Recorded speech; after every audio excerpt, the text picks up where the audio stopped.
That was really too long of a vacation. It really was. Yeah. I was so ready to come back. I bet. Were you really? No. It's hot in here. It is. Why is it hot in here? I don't know. Because they didn't change the air conditioner fan. They had a whole week. They promised me everything would be done when we got back. Yeah. All your buttons are colored down there. Yeah, they were supposed to color code my buttons so I could figure out what does what. I told you once we got in over here, they would back off on stuff. I still hear that hum in Dan's studio. Uh-huh. Printer's still in there. Is it really? Mm-hmm. I bet I take that out tonight after 7 o'clock. No, I told him I would just turn it off. Okay. So I've got to reach over and unplug it now. I think what you're hearing is still this AC vent. Now turn that monitor off. It's the hum. Oh, this monitor. Yeah.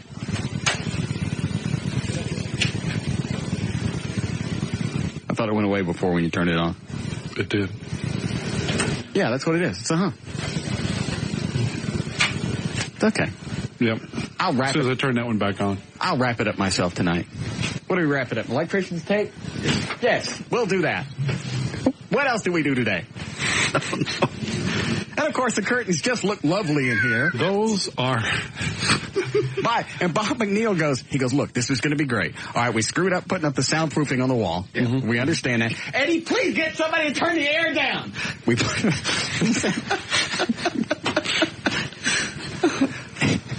You didn't really think we were going to come back and be happy about it. Nah. No, they look like those are, yeah. Are those chintz? Those are $9 at Target. No? Do they look like Chinese? No. Material. What? The kind of material. It's kind of a polished cotton. What'd you call it? Chintz. I don't know. Kind of a shiny cotton material. The air conditioning's broke? The air conditioning is not broke. It's broken. They're up on the roof right now doing repairs. Bye!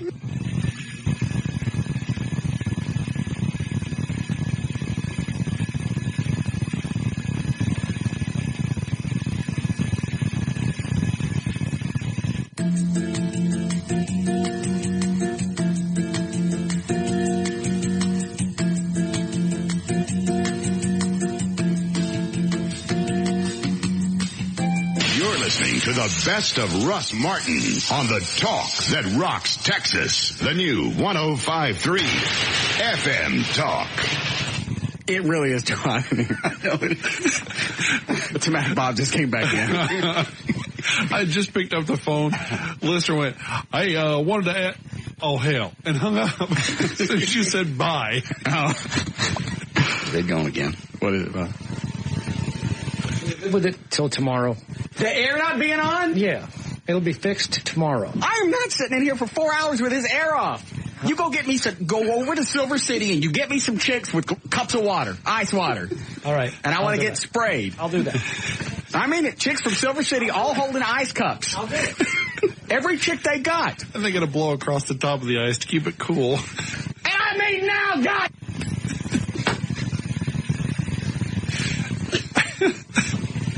Can you live with it until tomorrow? We're in here. It's already... What does that thermostat say? God! 75. Oh. Yeah. It feels a lot hotter than 75. It does.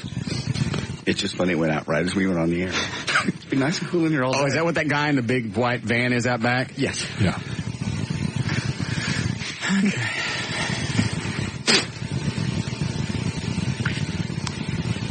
Don't the curtains look nice? Oh, yeah. So Bob goes, all right, we screwed up putting the soundproofing on the wall. That could look perfect, but they came in and just did it. Obviously, there was some kind of horrendous monster attacking him. Yeah. When James was putting the soundproof stuff on the wall. And obviously, he was having to dodge claws and stuff like that. Because it looks like either a terrorized man put that up. Yes. Or somebody with no eyes. Yes. Having seizures. Yeah. Either way, you feel sorry for him. Because really, putting up soundproofing on the wall and swatting Hey! Yes, you mean put the towel on? All right. All right, you last boy!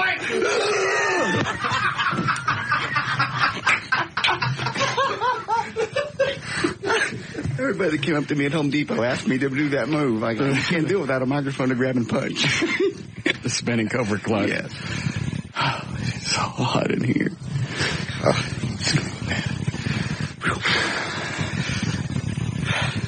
I'd say we do the show naked, but I'd rather sweat. So Bob fixed it.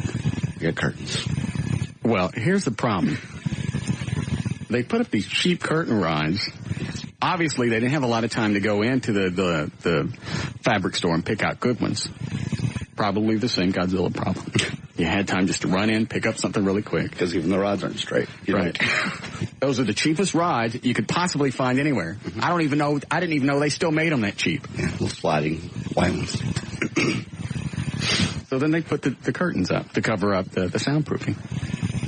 Obviously, the chick that was doing the sewing for the curtains had some type of affliction as well. And here's what they look like when I came in, because I spent like 2 or 3 days over the holidays up here. Yeah. Here's what they look like. That's originally what it was. They had them just stretched out, just to where there's fabric covering the wall. Yeah. Instead of pushed together, you get the nice little pleats. See, at least that looks better. Doesn't look as pinchy. Yeah, they're too long. Yeah, I guess measuring would have been out of the question. Yeah, probably. Once again, when you're laying a tape measure and you got to...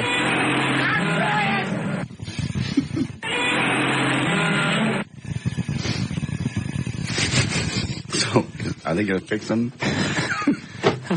I don't care. Okay. Here's an idea. Why don't we go broadcast from the sun today? Yeah. In the parking lot? No, I mean actually the face of the sun. I see. Because Yeah.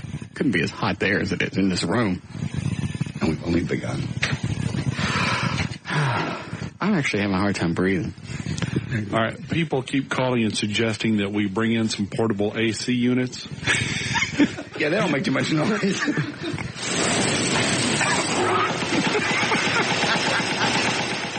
That could be pretty funny. Just get a bunch of window units. Run down to Home Depot, get a bunch of window units, and just run them around the floor in circle. Do we even have outlets? Do we have 220 in here? No. Now what it would have to be? No. You can get little 110s that are about $100 at Home Depot. Saw them yesterday. Oh, that's right. You were out at Home Depot over the weekend. What is it, Mike? Mike. All right, let me make sure all the buttons. Well, yeah, that's right. Everything's... What is it, Mike? Mike! Dildo.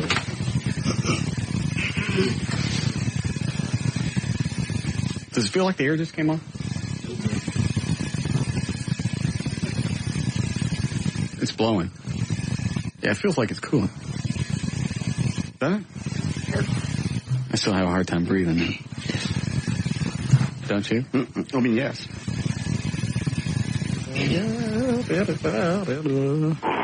Go ahead, you're on the air. Yeah, I was actually calling to see if you wanted somebody to come fix your air conditioner. Now we got somebody on the roof fixing it. All right. Thank you, then. Thanks. So obviously nothing was done while we were gone. Apparently not. They had 3 full work days because the station was closed Thursday and Friday. Nothing's changed. Nothing's moved. That's okay. I'll do the changes myself tonight. Lovely curtains. When you guys going to do anything with your office? I just finished my apartment. I'll do that. I've started today. Oh, I don't care what you do. Yeah. That's why I'm in a different office. Have you guys seen mine? I have not. No, I haven't been in there. Door's locked. Go look at it. Go look at it. Now? Yeah. I left the door unlocked. Eddie, prop that door open so you can. Mm-hmm.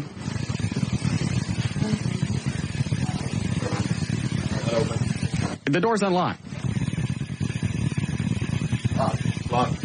It's not unlocked. I just came out of it. Locked. Here. Try that. It's one of those keys. Could have sworn I just left it unlocked. Hey, cool air starting to get in here. Feels good out here. Yeah. Oh, sorry.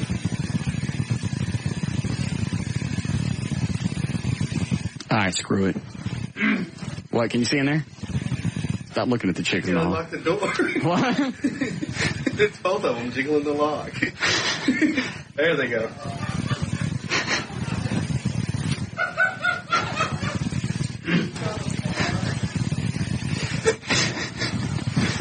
I'll put pictures up on the website.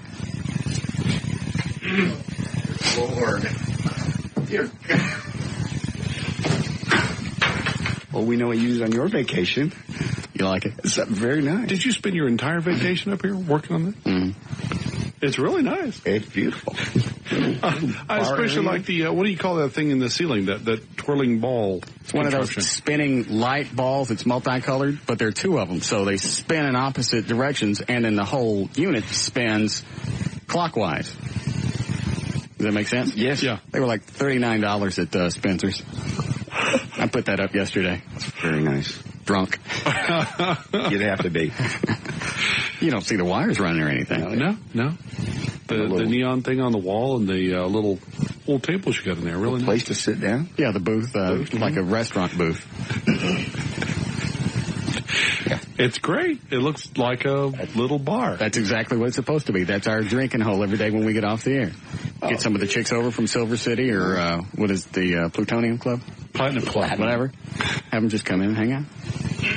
Be a nice little place to hang out. Yeah, that's what I did. It's got no windows. You turn the lights off and just turn on all the neons. It's like sitting in a bar someplace. I mean, if you guys want, I'll charge you $5.50 for drinks. Yes.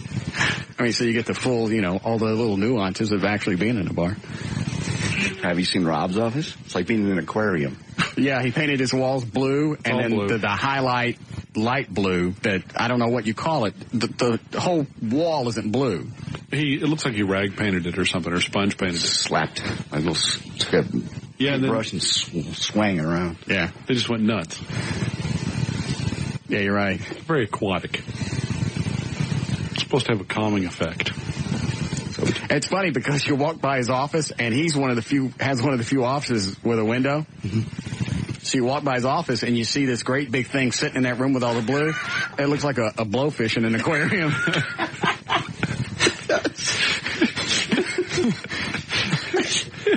Never thought of that. But Let's get him a little sea chest that opens and closes. a little underwater diver with little bubbles. it swings by the window. Little string. We should just go in there when he's not here and hang fish from the ceiling around his desk so it looks like he's sitting in an aquarium. Jamie just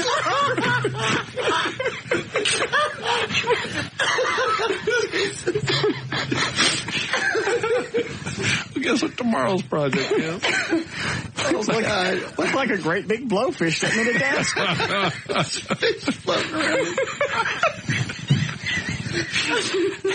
And we'll get some of those scum suckers or whatever they are and just actually stick them up against the window. What are those called? I don't know. But you know what I'm talking about? The little tank cleaning fish. Yeah, they clean all the algae and stuff. Yeah. Big tall bubble lamps that look like it's been aerated. I bet he paints it tonight. F that, I'm going black.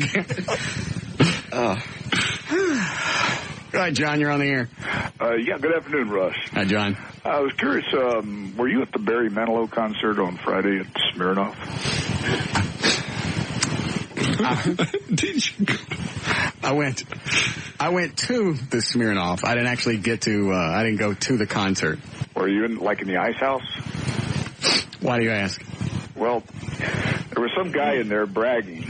I overheard, and I was standing next to him. He said that this guy sounds like Dale Hansen. Either he kicked you off out of the Ice House, or had you kicked out of the Ice House. Some kind of weird guy with dark hair, goatee, weird glasses. Yeah, I believe so. Right. Yeah. I was just curious what the deal was. Yeah, so there was a problem with the Ice House Friday night. It was Friday or Saturday? Friday night. Yeah. Friday night, right? Yes. I'm still working on that, but I'll tell you later. Okay. So he was running around inside the ice house bragging that he wouldn't let me. I never made it in. They wouldn't let me in. Oh, is that it? They wouldn't let you out? There obviously was some kind of effing APB on me to keep me, because nobody knew I'll talk about this later, John. Have you followed up on any of the information, Dan, that I gave you earlier? Yes, I have a couple of phone numbers we can try. Okay, let's not blow our whole wad just yet. Okay. All I know is somebody should have checked their horoscope today. Really? Because it's not going to be a good one. Do we need a break before we do news? Good. We can all step outside for a couple of minutes and stop baking. All right. Take a break. We'll be back. More of the Russ Martin Show coming right up.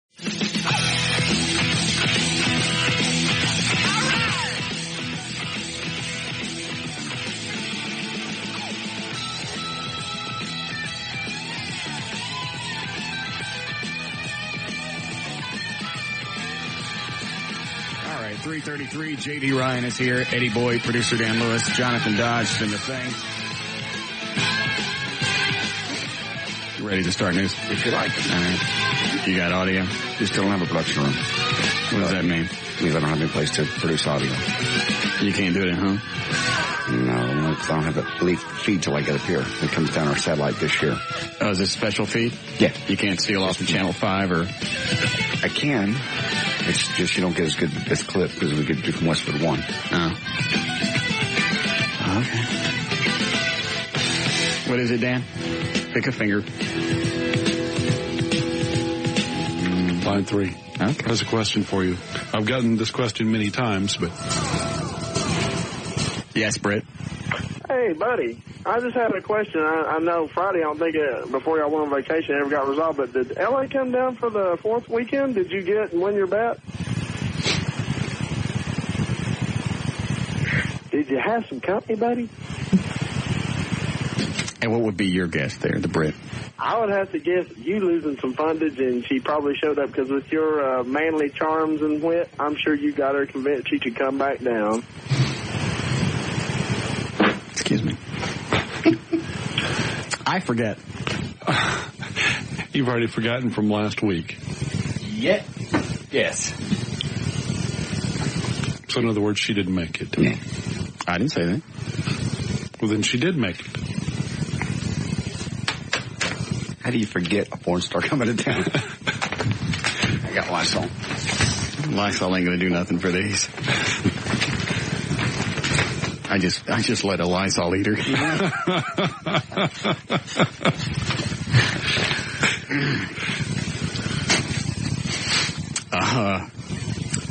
Well?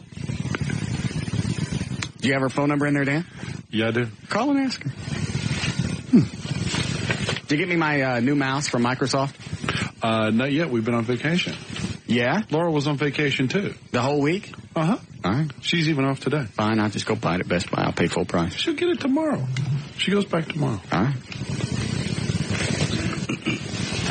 Did you get that thing done that you guys were talking about? Yeah. Can you talk about it? No, yeah. Okay. All right. Let me try getting L.A. All right. We'll start news. You ready? Right. Sure. All right, 3:35. J.D. Ryan's on the new 105.3 FM Talk with news. Thank you, Russ. News brought to us by Service King and by Carrabba's Italian Grill. Back to work. Here it is, Monday, July 8th, 2002. It's like going back to school, isn't it? It really is. Except without new clothes. I was just getting new clothes. I didn't get new clothes. Well, we got new clothes, but they weren't the good kind. What are the good kind? You'd have to, we got tough skins. Yeah.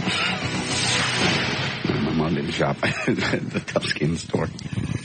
You never got anything from Sears? I guess. I don't remember.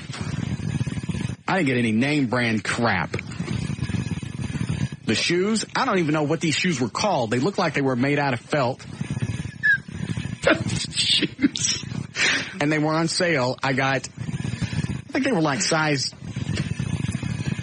11. And my feet are size, your feet are pretty much all grown in by 16, right? Oh, yeah. Yeah. My feet are like size 9.5. Why did you get size 11? Because they were on sale at Sears. They were this big. I don't even know how to describe them. They look like flat felt work shoes with little black shoestrings. No, I get brand new PF Flyers every year at the shoe store. Cute. I'm sorry. So you were getting like the store brand knockoff Hush Puppies, is that it? The kind of that's what they look like. They look like flattened out Hush Puppies. Yeah. It wasn't the and you're right. Sears also made the Hush Puppy looking shoes too. Mm-hmm. But I got both. Those stiff as a board pants, the tough skins. Oh yeah. They're where if you got a hole in them, you didn't go get new ones. You took it down to Amelie or something and had them weld the pants back together. And they wouldn't fade. All the other kids got to wear, cool faded jeans, and ours were these. Yeah. It's like Mark would try and run over me with a car to see if we could get the pants to fade. I think you're exaggerating it now. No. Anyway, I just like the smell of the first day at school because you have the new clothes. Smell all clean. I hated the first day of school. Maybe where you live. Sorry. We went to Pleasant Grove. We went to Samuel High School. Nothing ever smelled good there. No. Even back in the 70s. And I always had the same crappy shirts. For some reason, Sears just went out of their mind in the 70s, and everything was plaid. Everything. Mom, can't I just have a solid color shirt? Cost too much. Plaid. And your clown shoes. What do you hate at school? Thank God. I think I was 15 because when I started working when I was 16, I started buying my own clothes. I didn't put up with that crap. And it sounded like I was asking for $100 tennis shoes. I just wanted tennis shoes that I would have been happy with Payless shoe stores. No. Had to go to Sears. Had to go to the discount center that over on, what was it, Ross? Was it one? The great big building on Ross. Yeah, we had to go there. Get by seconds. The zippers weren't straight. Right. Or the pockets were, didn't have pockets in them. This zipper's busted, so my penis is out. I'll just have to sew it shut. How do I pee? I meant your pants. I was being punished again. Anyway, so yes, it is like midnight to school without the school supplies. I think they just shut off the air in here again. Yes. They're tricking us. Yeah. They turned it on for a little bit, so we decided to stay. And now it's off again. It's really warm in here with all these lights. Oh, you can't even do fluorescence in there. All you got is spots. All I have are these spots. Yeah, we turned off the spotlights. We got on the fluorescence. I have one fluorescent light, but it's all connected to one switch. So if I turn it off, I'm just in the dark. Okay. All right. Hate school. Birthdays. All brand new school supplies. Brand new pencils. We didn't get new school supplies. Don't start with this. Sears didn't have second-rate school supplies. You had to get a new pencil and new erasers and new notebooks. We had to make our own. I did. Since my dad was in the tile business, all my folders were made of the ceramic tile. You know how heavy those were? Because we had to walk to school. My notebook was a TV cabinet. Dan ran a TV repair place. Yeah. We'll catch you now. You get whatever you want. Yeah, but look at all the pain and grief I had to go through. Yeah, how heavy it is carrying ceramic tile folders. They got no pockets. You're making this up. And for art class, you gotta have scissors. I didn't get no scissors. I got 10 snips.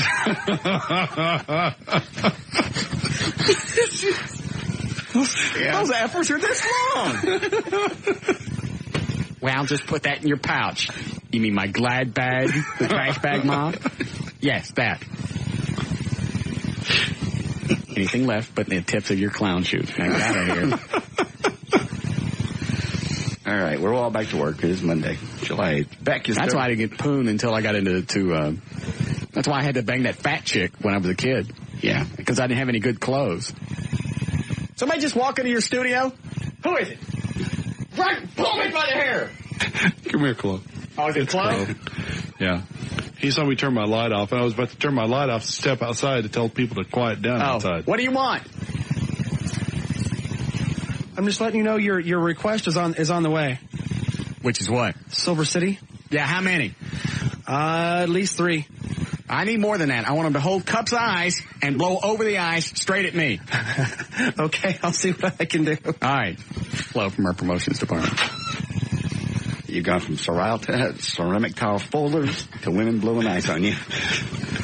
Until they get that air fixed. I mean, if they're not here in half an hour, we're going the hell home. I'm not going to sit in a hot studio all day. It's hot. I hated tough skins. There was a kid, when I was going to Fred F. Lawrence Junior High, there was a kid had tough skins. He was running down the hall. He exploded. Sparks from the metal. He did.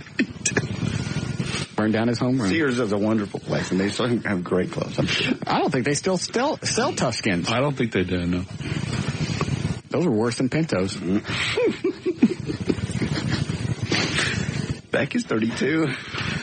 Toby Keith turned 41 today. Kevin Bacon is 44. Steve Lawrence, 67. Out of Fort Worth, Texas, 2 women may have tried to sell an infant for cash, according to Fort Worth police. $50. Police said the pair might have tried to peddle the baby recently on the corner of Killian Street in southeast Fort Worth. Teenagers said that the woman offered to sell the 2-month-old Jasmine for $50. The teen took the little girl, called the cops, and they say the 18-year-old might have actually saved little Jasmine's life. Why? They think they were going to do something if they couldn't sell it? Possibly. Or sell that child to someone. How could you think you're not going to get busted by selling a kid? Well, if they're drug crazed, their brains aren't working. Their brains are completely fried out from crack or whatever. They'll sell the baby and get what they can get. Does it really get that bad? Yes, I would imagine. Bad save. Sorry. I mean, seriously, you have a kid and you just want to sell it? For drugs. All right. Oh, by the way, I got a question. Dan, what's that crap in the back of your truck? Oh, those are the 2, well, actually, it's a motorcycle and a scooter that I picked them up while we were out of town. It's part of my car wreck? Part of my inheritance.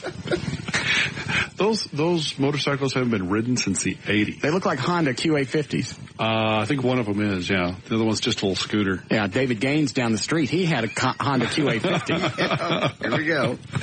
You got to what, ride? Tile, I guess. Yeah, my dad actually built a go-kart out of tile. What do you use for tires? I'm thinking. Grout? No, hold on.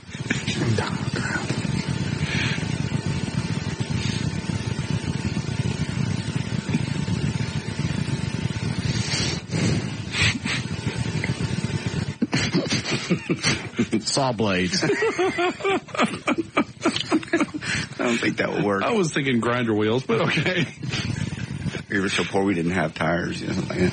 I was thinking. We had to carry it around. Yeah. I carried Mark for a while. He carried me. We got Weldon, the retarded kid at the end of the street, to sit on the back and make the motor noise. It's too hot in here for this. Can't see as it is. Seriously, my childhood sucked. We got to that one. I tell you how many times I get beat up in junior high. Only the fans, I'd pull those shoes off.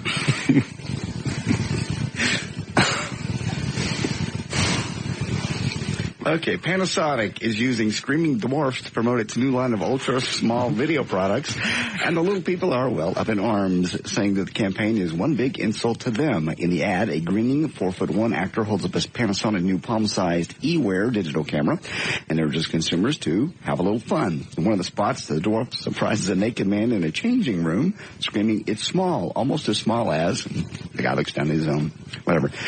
Jeanette Semino, who stands 4 feet tall, she is the leader of a chapter called Little People of America. It's a national advocacy group who asked Panasonic to yank the ads. They're mad because they're using dwarfs in the ads. What story did you just throw away? I don't need that one. Let me see it. It's another baby left in a car, this time by Granddad, who just slipped his mind. It did. Hospital intensive care. The kid didn't die, though, right? No. That's not fair. I just forgot about the kid. Grandma asked him to go to the store. That's how they found the baby. Go to the store and get something. Oh, so he had left the kid in the car, like sitting out in the driveway. Started working on the house. And then she goes, will you run to the store and get this? And he goes back out in the bed. So nobody else at home realized that the baby hadn't come in with him? Apparently not. Apparently the baby was spending the day with grandma and granddad. But yeah, you'd think their grandma at some point would go, hey, where's Junior? Are we babysitting? Yeah. Oh, no. I should have. Should have gone to that Anthony Robbins seminar. I could remember there's a kid in the car. Bitches. It's tough skins. I think it's an appropriate story after the levity that we've been having. Wait. Well, the kid didn't die. No. I wish they had left me in a car when I was a kid instead of wearing those damn clothes. Go.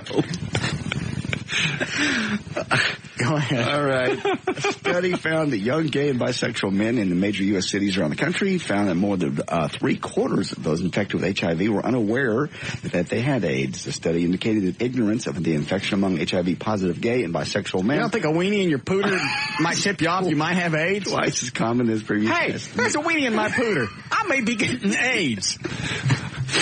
Maybe I should check. Well, that's the deal. That's what the U.S. Center for Disease Control and Prevention says. Basically, many gay and bisexual men, they just don't get tested very frequently. Well, they don't care. They don't want to know. They don't care. Otherwise, they would have had protected booty. Yeah, you'd have a condom with mud on it. Yes, you would. That would be a clue. If you haven't been tested.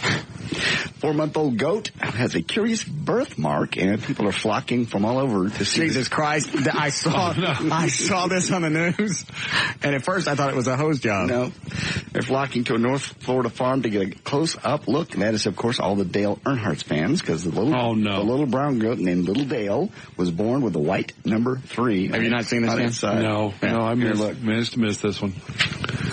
Oh God, that's it. People are coming from all over the country to see this goat with the number 3 on its side. The spirit of Dale lives on in my goat. All right, now here's what we do. We get this goat drunk, put him on a track, have him go running into the wall, see if we can get him to burn up.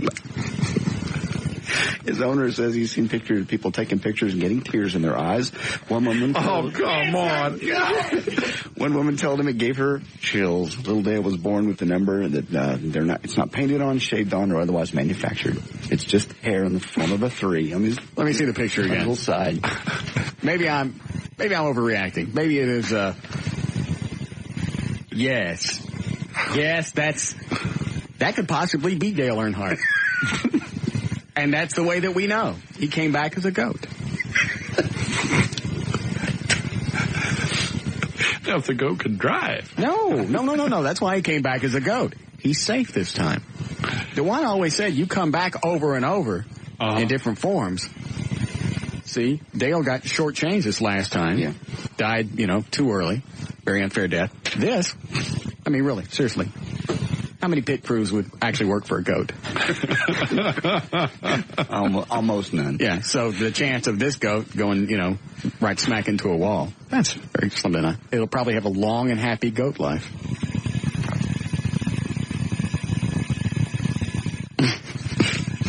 Have you seen the picture, Eddie? All right, go ahead. Okay, people with babies. 57-year-old Eric Clapton's going to be a dad again. His 25-year-old wife, Amelia McHenry, is pregnant with their second child. Actually, will be their second child. He's head of the kids. Hey, Eric, here's an idea. How about if you lock the windows this time? You will remember his 1991, his 4-year-old son Connor fell to his death from the 53rd floor of a New York apartment building. I think if you're too stupid to lock windows in a 53-story high-rise with kids, you don't get to have another one. Yeah. They can't keep him from it. And I don't know that I understand how you could open up windows anyway. Any high-rise I've ever been in, they're sealed. The real old buildings. The old crank windows. Oh, really? Yeah. Well, all right. Well, then that still makes him adult. You don't have kids and leave windows open. Didn't they blame it on the nanny, though? That the nanny had left the window open? Oh, I don't know. I can't remember. I'm blaming him right now. Okay. No, you don't get to have any more kids. You're too stupid. He needs another hit.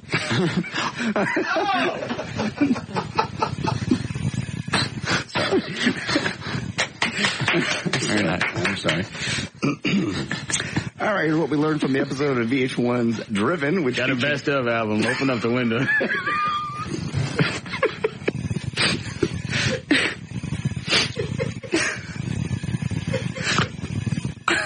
hurry up. We go on tour in 6 weeks. No time. Just push the pregnant woman out the door. I'll go to hell. I didn't mean that. Stick some taffy out there on the windowsill.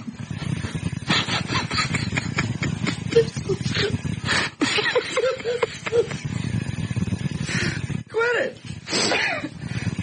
Yeah, we crossed the line on that one.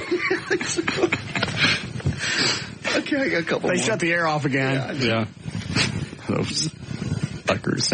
What? I think they're wanting us to leave this time. All right. Okay. Here's what we learned from this episode of VH1's Driven, which featured Kid Rock. As many of you may know, Kid Rock has a son named Bob Ritchie, a junior, who was born back in 1993. Before that, he was dating a girl, got her pregnant. Kid was led to believe that he was the dad, even helped deliver the baby in the backseat of a car. But when a friend of Kid's told the show how Kid Rock found out the baby wasn't his, he said, quote, it was like, hey man, let me show you the picture of my child. He showed me a picture of her, and I'm thinking to myself, now he know that ain't his child. The baby was black. He had a black baby. He thought it was his. That's when his girlfriend finally admitted to having the affair with the black gentleman. Some people should not have kids. I just thought it was one of those things that skips a generation. Figure it's my time to have a black baby. All right. And finally, as the WWE has made sure to inform you, The Rock makes his in-ring return this Thursday on SmackDown. At this point, he also booked... Has anybody seen Saturday Night Live recently? I don't know if it was a rerun or not, but I saw it Saturday. I was at home, and The Rock was hosting it. Oh. It's the first time I've seen Saturday Night Live in probably 8-9 years. Yeah. It was good all the way through. Really? Yeah. Really? Did I catch just a weird episode? I don't know. Because anybody that I brought it up, they had a lot of really good bits. Anybody that I mentioned it to went, I don't watch it anymore. I don't. It's like everybody just gave up on it. Yeah. There for a while, it just was pitiful. Well, this was good. Yeah, so at this point, he also booked to face The Undertaker, the Vengeance pay-per-view. He's also booked for that. But there's some speculation that the Taker Angle match from the 4th of July SmackDown ended in a draw so as to set up a logical way to include Angle in that Vengeance fight, which makes that a triple threat match. Hey, what happened to the P? Gary. Gary. He wanted to wrestle me for $1,000. Wasn't he supposed to call or come up or something? He never showed up. And I was even in Mesquite on Saturday. I figured he'd come out, but he didn't. Yeah, because at the Home Depot in Mesquite? Mm-hmm. Yeah, that's close to where he lives. Mm-hmm. I knew he'd puss out. He's scared. Either doesn't have the $1,000 or he's scared. It's probably both. Just a big bedwetting baby. Oh, whoop his ass. I mean it. Can you get it? Give me a roll of quarters and a sock. That's all I want. He can have a handgun. I'll beat him to death with a sock full of quarters. Great big bedwetting pussy. Not going to put. Is that him on the phone? Which line? No. It's a correction for a little additional information on the story JD just read about Kid Rock. Oh. Go ahead, you're on the air.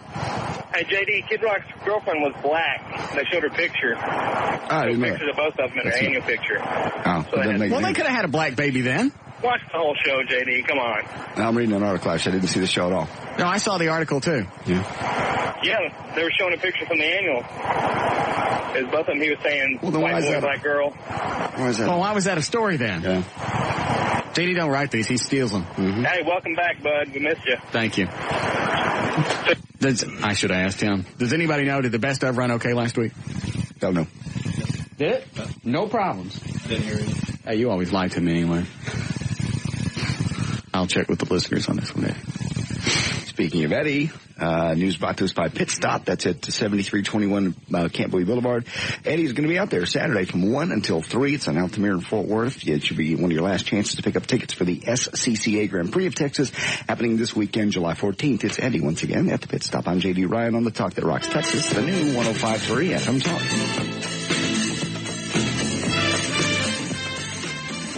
More of the Russ Martin Show coming right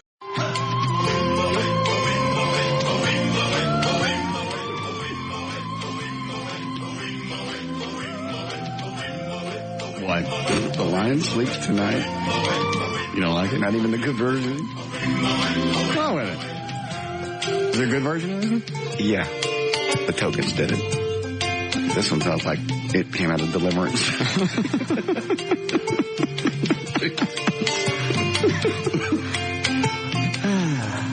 I guess David got on. That was probably what I did. Well, we'll do traffic then, I'll tell you. Eddie, see if, load up the computer, look through that and see if David did all the new bumpers. All right.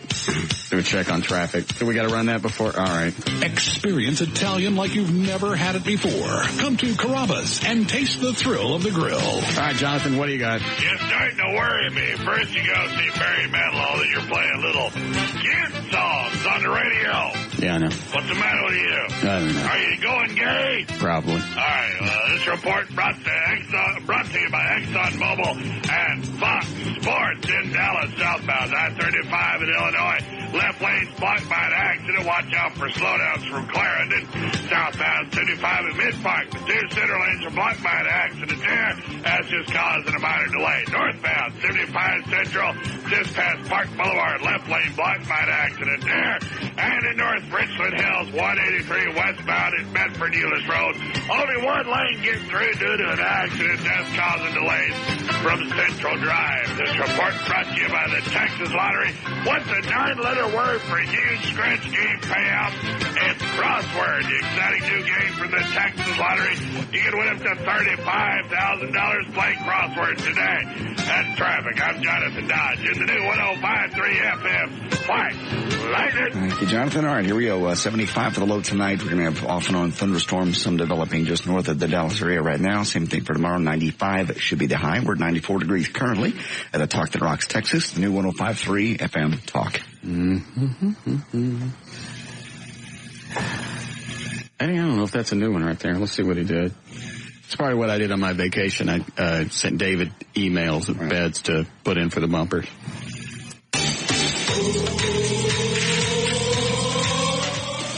And now, back to the Russ Martin Show.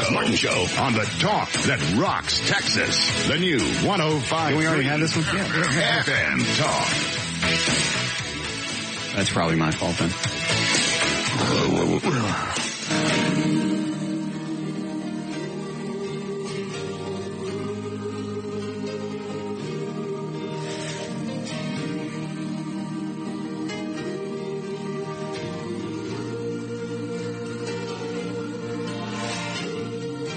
This one's a little long. Amazing Grace. Perfect. And now, back to the Russ Martin Show. On the Talk That Rocks Texas. The new 105.3 FM Talk. What are you drinking? Yeah. Okay. I woke up pretty much the same thing every day during vacation. I get up early in the morning, get a bunch of stuff done, have something to drink around 2 o'clock, fall asleep around 5, wake up 10, 11 o'clock at night, and start doing stuff again until 4 or 5 o'clock in the morning. Relaxing.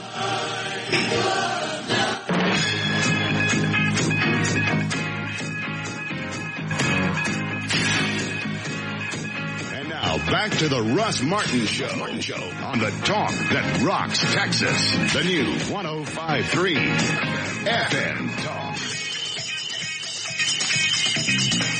By the way, how was the Barry Manilow concert since I got kicked out? Yeah, it was great. Had awesome seats.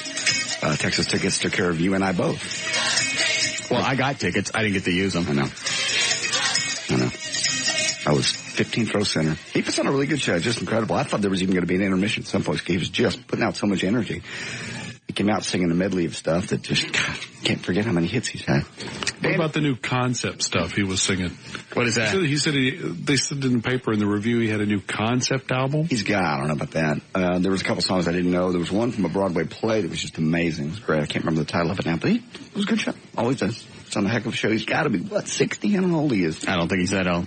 Man, I wouldn't know. I didn't get a chance to go. I just had some chicks I was supposed to meet in the ice house. They wouldn't let me in the ice house.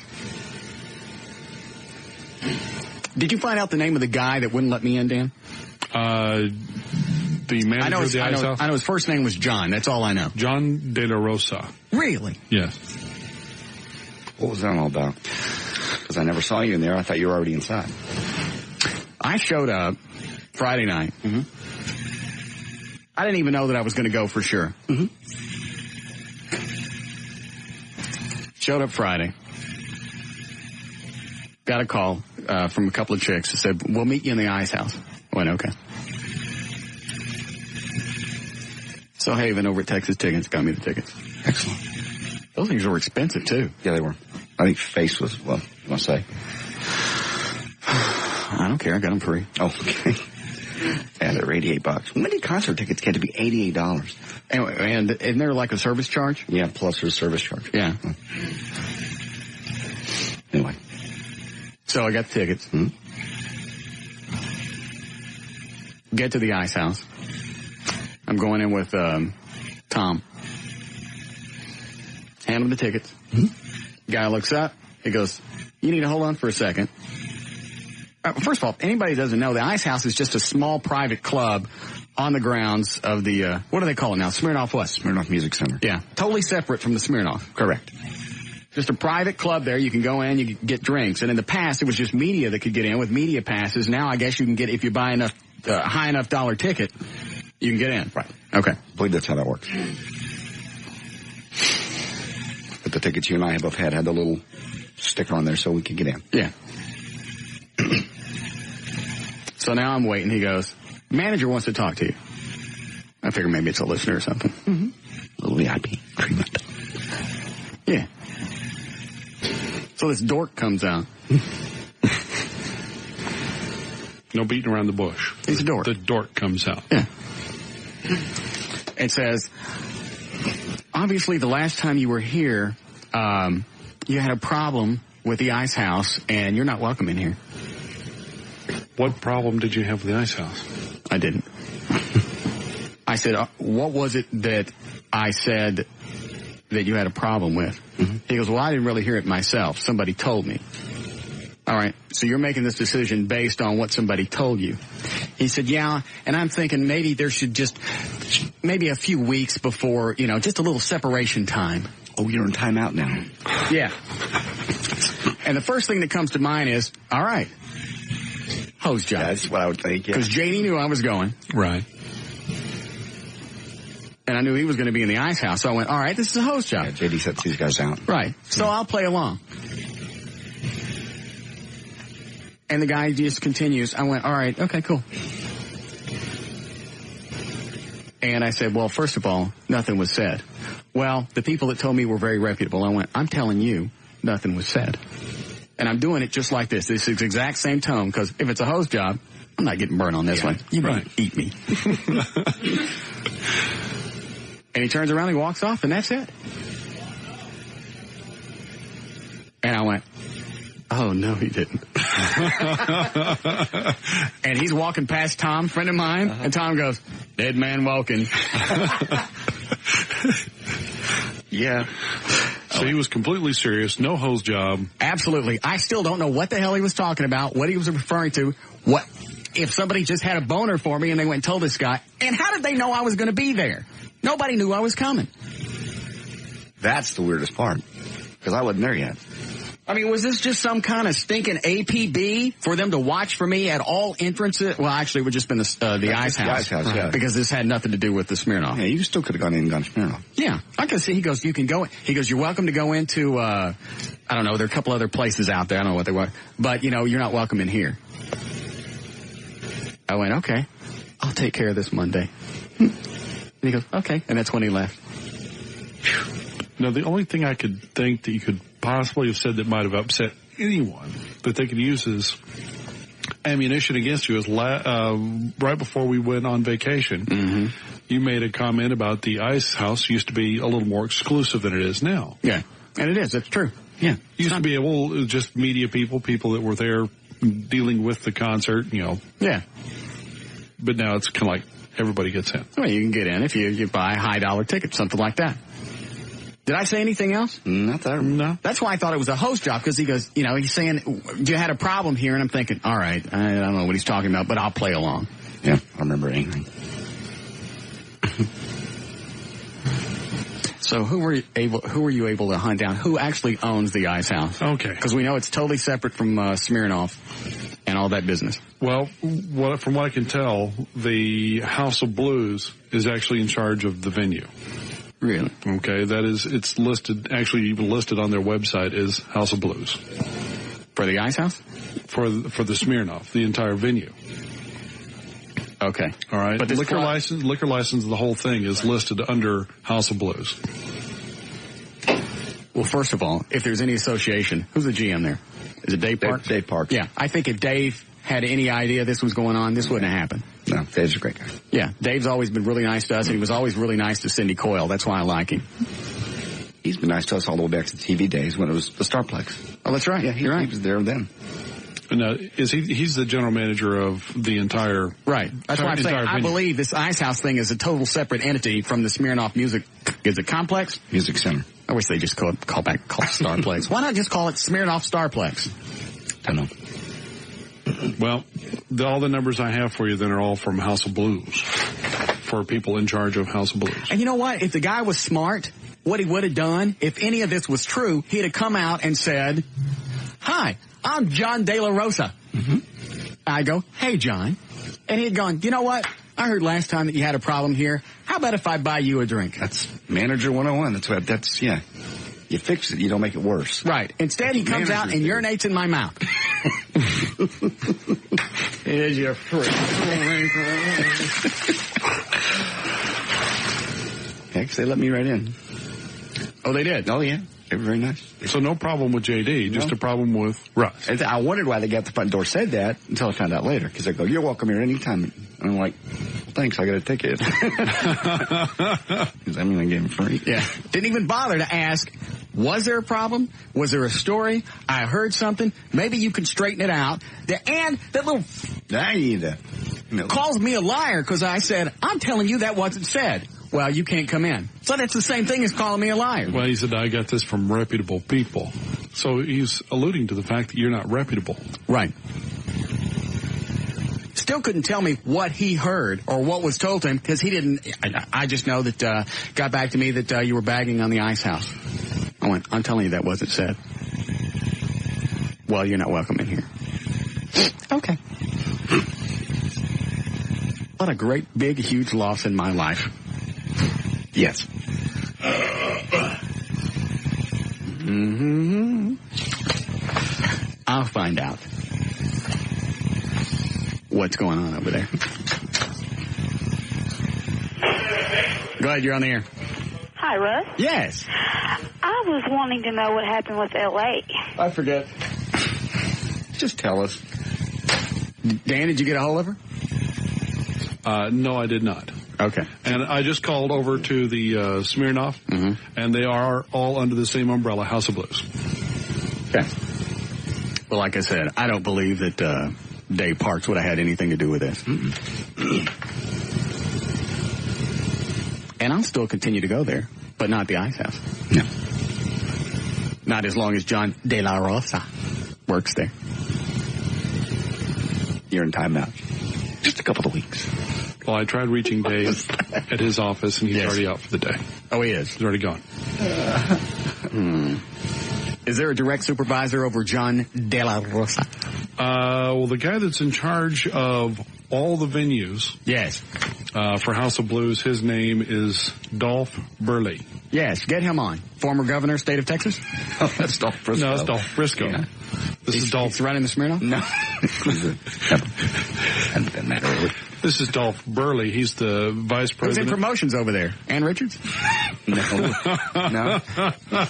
He's not. No. No Leneftis? No. Yes. Okay. Right. Good. I got a friend over. Just agree with him. All right. I got a friend over there then. Do you, buddies? Well, I'll tell you what. Go through all the phone numbers and find out who wants to come on the air and explain to me the actions of John De La Rosa. Okay. Eddie, did you find anything on the background check that you ran on John De La Rosa? It's all still being done. We're trying to make sure that we have the right person because there's a million John or Juan De La Rosas. Okay. And I'm not turning loose of John until I get two things. An apology and an area rug from my from my office. And free drinks for our listeners inside the Ice House. That may be the hardest one to get. They're very expensive. To come out and accuse me of something he didn't even hear, has no idea if it's true or not, and goes, you can't come in here. Well, first of all, I didn't give a rat's ass anyway. All he did is, when he did that, was to give me like 10, 15 minutes of content come Monday. Yeah. And I was asking Tom all weekend, I called him and I go, is it Monday yet? No. Still a couple of days left. All right. Let me know. Yes, Jeffrey? Hey, the last time you said anything bad about the Ice House is when you was up there and Mark Davis was so drunk and you come up there. That's the last thing you said about the Ice House. Well, that's got nothing to do with him. That was Mark Davis. And he was drunk and he was buying me drinks. Well, there ain't nothing wrong with that, then, is it? No. Yeah. Believe me, if I was bagging on somebody, the last place I would do is go back to that location. I know what you mean. Thanks, Jeffrey. See ya. Unless there's just we got a break. Oh. There's something I'm missing. Yeah. Either this guy's got a hard on for me for some other reason, doesn't just like me at all. I don't even think he knows the show because he came out and the guy that caught me at the front door said, oh, wait a minute, the manager wants to talk to you. Then John De La Rosa comes out. Hold on. He comes out and the guy at the front door says, John, do you know Russ Martin? And he goes, no, I don't believe so.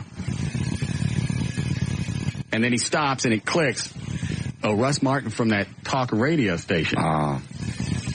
So he probably thinks it's some kind of station like KLIF or KRLD or something like that, a normal talk show. He didn't know that I was about to pull up his ass! Apparently not. John De La Rosa is the baby. I'm the Rottweiler. And before it's said and done, the only thing sticking out of my mouth are going to be baby feet. I was inside and I heard it. I almost dropped my $8 drink. I swear to God. I went, no, they did not. Tell me the truth. Where is he? No, they told him he can't come in. If it hadn't cost me $8. See, that's probably the ugliest thing that's been said is what you just said. And they let you in. I didn't say nothing. They kicked me out. Why is it everywhere we go, something happens to me? We go fly to Midland to go have lunch with the professor. Yeah. Who does security grab? They grab me, even though you guys are making the jokes. Right. Well, I better check my shoes. They grab me by the nape of my neck and go, come here. Yep. And they're not nice. For some reason, they weren't nice checking me. No. That little metal wand, they stuck that in my ass. They did not. They did. No, that didn't happen. No. Break now, Eddie? Load up one of the new ones. You like new stuff. Should be a Metallica one in there.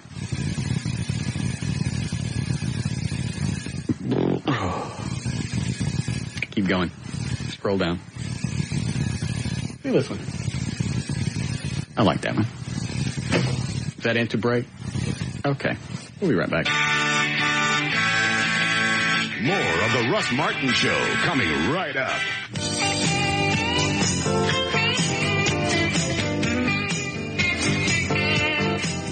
I was up here last night finishing up the office. And obviously they've got Wild 100 on in the halls. Right. So I turned it on in my office. I thought I'd be a good guy. Because I'm certainly not listening to weekend programming on this dump. No. And there was a song. I don't know the name of it. I don't know who sings it. Sounds like the lead singer from the B-52s. The Love Shack guy. Uh-huh. Yeah. And there's a line in it that's, this looks like it's a job for me. Follow me, controversy, something like that. Anybody know it? No. No. I kind of like it. Just wonder if anybody knows. Can you sing some of it for us? I'd rather not. Sure, we can ask people from Wild 100. They'll get you a copy. Yeah. They'll know. Something about that song just kind of stuck. Could have been because I was drunk. Geez, all the phone lines lit up. I just wonder what the hell that is. Go ahead, you're on the air. Hey, Russ. Yeah. That would be Eminem. That's Eminem? Yeah. Was it like rapping and stuff? Yeah. Yeah. This looks like a job for me. Yeah. Everybody do to follow me. That is Eminem, my man. What a turd. He sounds like a white guy rapping. Yep. Is all of his stuff like that? Yep. Exactly the same. Eddie, go see if you can get a copy from John Cook over at 100. Thank you, sir. All right. Yeah, and they're heading. Obviously must be a big song. All the phone lines lit. Immediately. What? I just never did understand the whole Eminem phenomenon. Well, once you hear this, I mean, it's kind of got a cool hook line, right. And I'm still listening to it, trying to figure out what the words mean, because it starts out, 2 trailer park bitches go round the outside. Almost sounded like it would start out like a square dance. All the whore left. What does George want on line 5? He says that he talked to John and knows what the problem is over at the Ice House. You talked to John De La Rosa? John De La Rosa. All right. Yes, you cannot come into my club. There is no place in here for you. Not into my ice house. You heard me? It's the ice house. Ice house? Ice house. Oh, okay. I don't want you in my ice house. You are not allowed in my ice house. You are banned from the ice house. I squeeze you out. Hey, George. Hey, man. All right, what's the story? Well, he said that on your show that you trashed the Ice House. And I said what?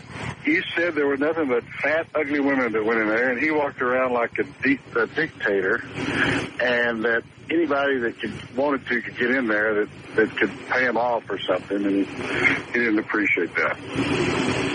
Did I say there were a bunch of fat chicks in there? I do not remember. I don't remember that and you know what? You said at all. A listener said that at one point last week you had said something about the Ice House, and you know, we're just chit-chatting, and something about that you had gone in there to get away from the crowd, and that at that show it seemed like there were nothing but fat, ugly women. Yeah, what's that got to do with the Ice House? Well, because they were in there. So? The fat, ugly women were in the Ice House. Did I say the drinks were too high? Did I say it was a dump? Did I say anything about the Ice House? You never said anything about the Ice House itself, but you were talking about the chicks that were there. Were there fat chicks in there? Yes. Sometimes. George. But the biggest thing that he was mad at was the fact that you indicated that it was a big ripoff for people to get in there. I never said that. That never even came close to coming out of my mouth. And he felt like, you know, he's pretty proud of the fact that his people there make it hard for people to get in and they're not supposed to get in there. And that was... Are you defending... George, are you defending him? Yes, I am. You're defending him? I'm defending him. George, do you want to stay limo company for this station? I'm not jacking with you. I'm only defending him what he heard. I don't know whether it was true or not. I'm just saying if... Oh, wait a minute. You know what? If you heard something... First of all, he said he didn't hear it. Somebody told him. Wouldn't it be prudent to go outside? I'm pissed at you now, George. I understand that. Wouldn't it be prudent to go out and go, hey, you know what? I heard you had a problem. Well, maybe you could explain it to me. Maybe I can help something. Possibly I could buy you a drink. Maybe I misunderstood. And maybe you could say a few nice words. You said this. Maybe you could say a few nice words about the Ice House next time you're on the air. I agree, and that's what I brought up to him. And the end of the conversation was, well, maybe he didn't handle it right. And hey, I'm dead serious. It's too effing late. I'm just relaying the conversation. And you're defending him, right? No, I'm not defending. You just said earlier you defended him. I want a new limo service. I think George was trying to explain. There is no explanation. The guy didn't hear it. If he pulled his head out of his ass, first of all, he called me a liar. Because I told him that wasn't said. Well, that's people have told me we're reputable. So not only does he call me a liar, he questions my reputability. That. Yes. Now, granted, I'll give him a point on that one.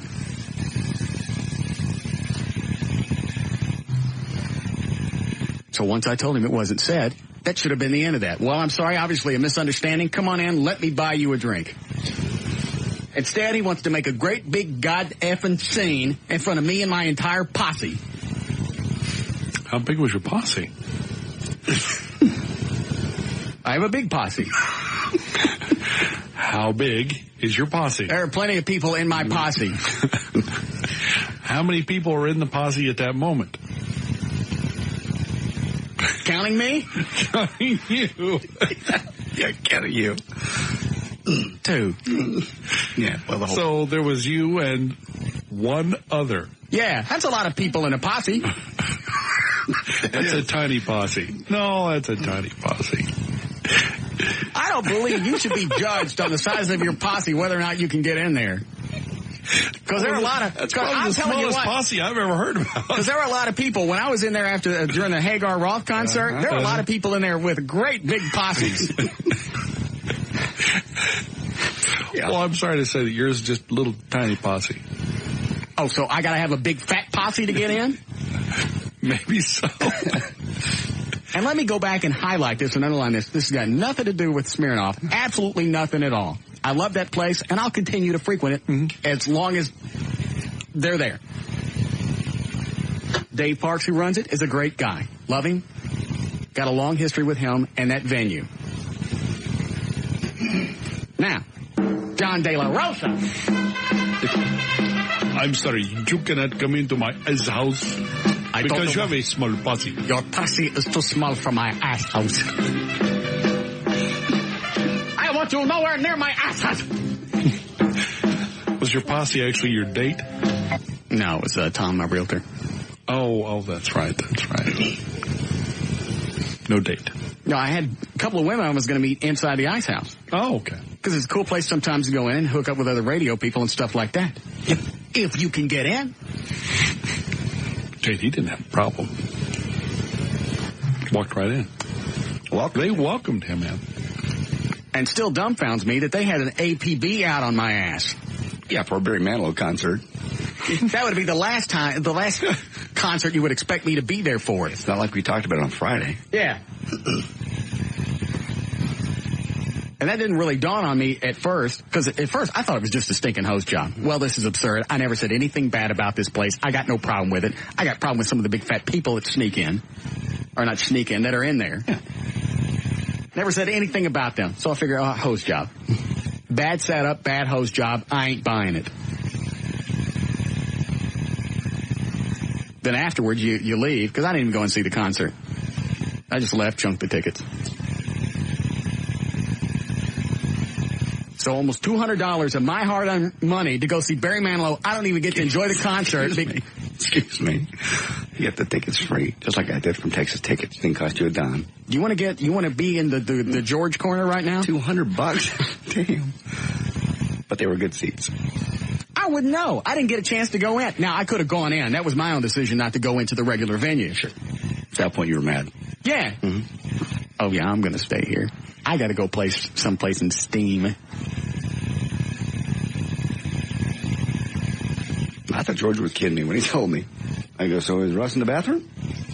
They didn't let him in. Oh, they didn't let him in the bathroom? Because surely you couldn't be talking about not letting him in here. Oh, we're just getting started on John De La Rosa. Eddie's doing a few background checks. We've contacted our PIs. Uh-oh. Talking with friends. Lovers. Other people in John's life. There has to be a reason he doesn't like me, and I'm going to find out what it is, because it wasn't what was said on this radio station. Mm-hmm. Obviously, it wasn't a big deal for none of us to remember the comment. Right. If it was a big deal, it was like, oh, geez, don't go to the Ice House. He said something bad about him. We're going through his trash. I'm not stopping.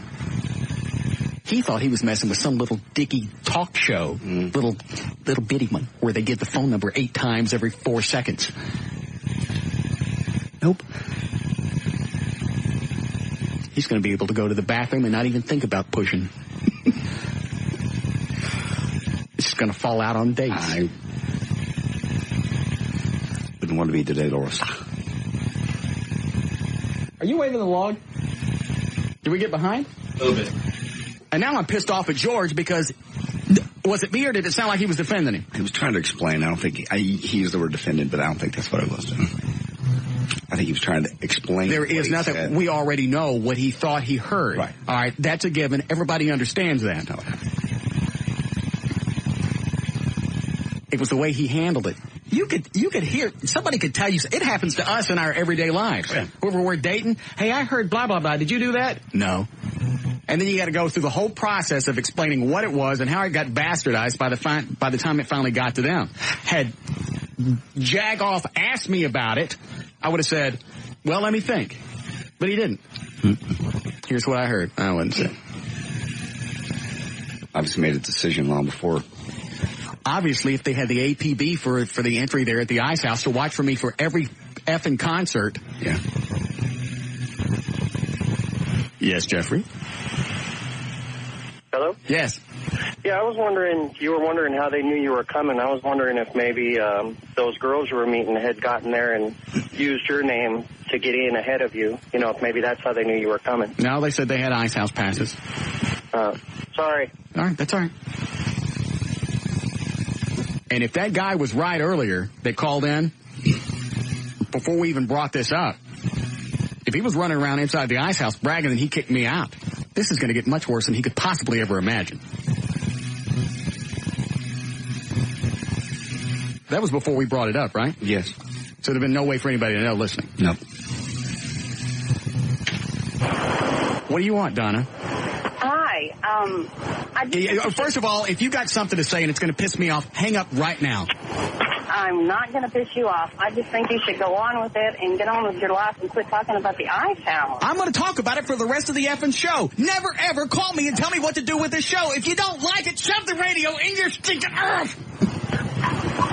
I love your show. Then shut up and listen to it. Just shut up and listen to it and stop trying to direct it. Get on with your life. You know what? I didn't ask you for any opinion on how to run my life, did I? Did I? I don't know. I just think you've gone. I just told you I don't care. I couldn't care less what you think. I'm not doing the show for you. That's obviously.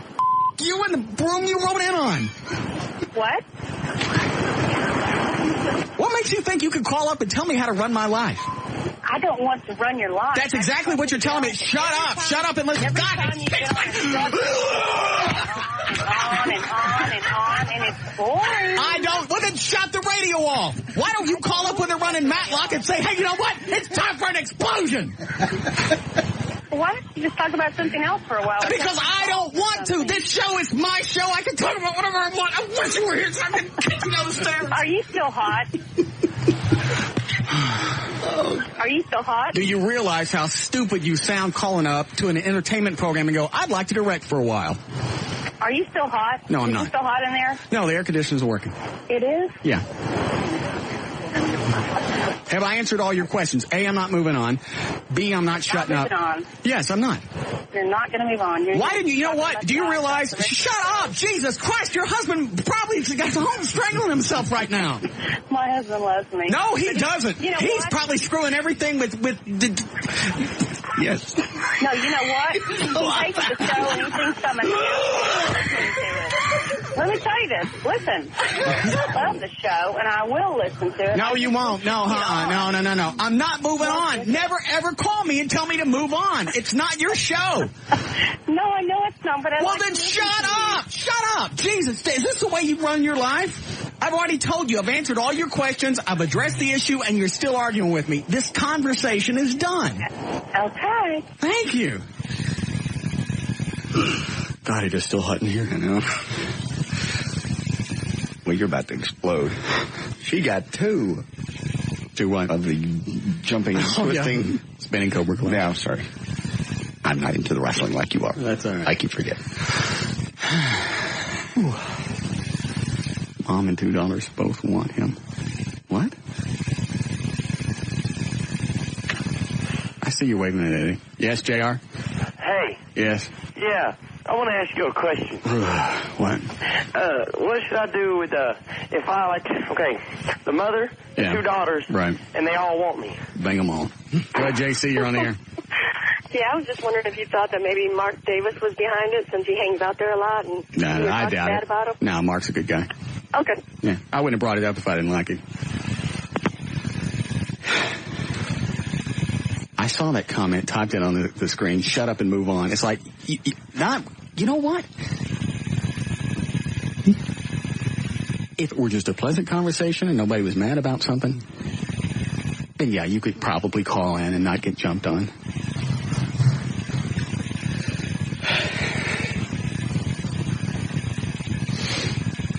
And you know she's like that with her husband. Oh, yes. The topic was addressed. I'm not changing. I'm not moving on.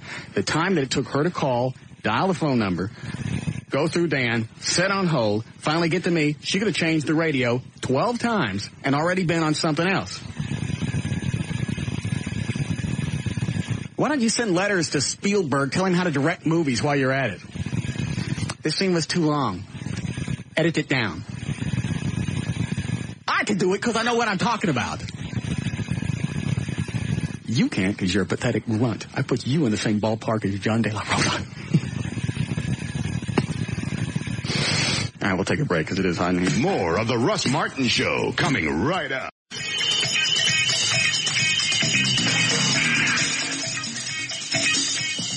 He did that song.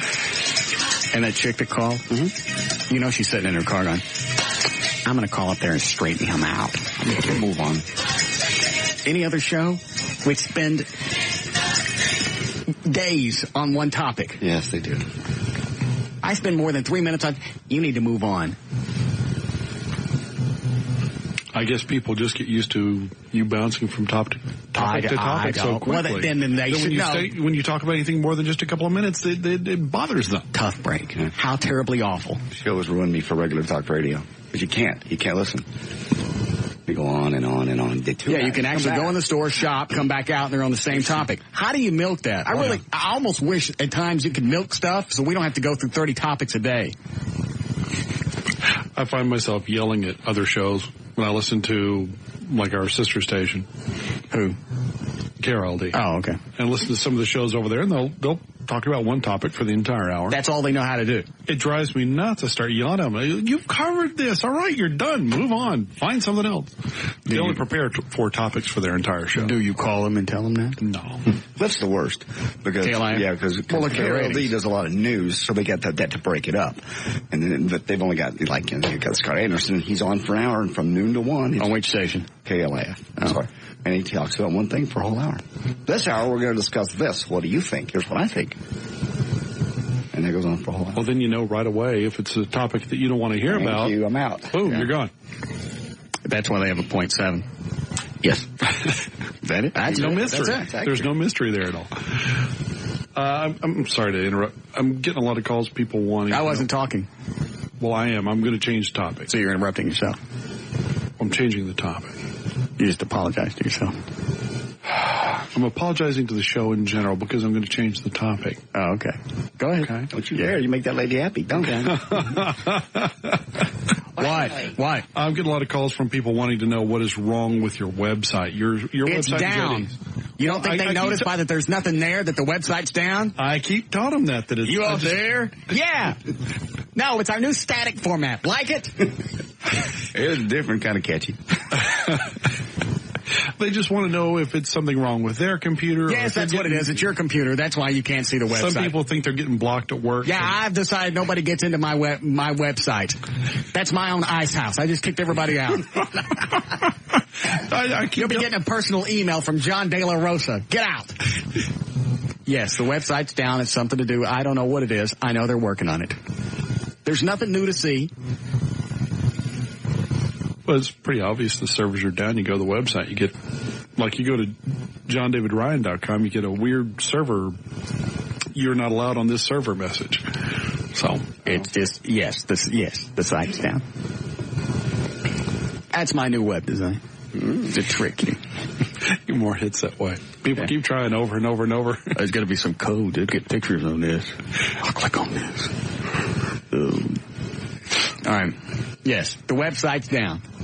Okay. They can stop calling it. Yes. Did you get a hold of L.A.? Left her a message. She hasn't called me back yet. She's probably tired. From? I forget. Could she be tired from a trip? Absolutely. A trip to Dallas?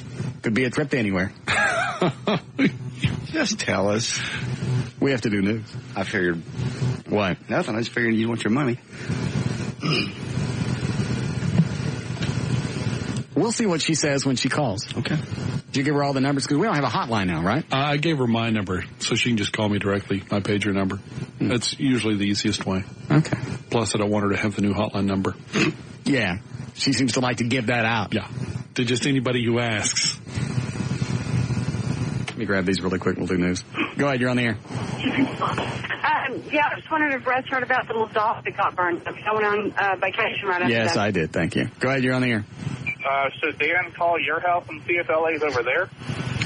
No. You ready? Sure. Okay.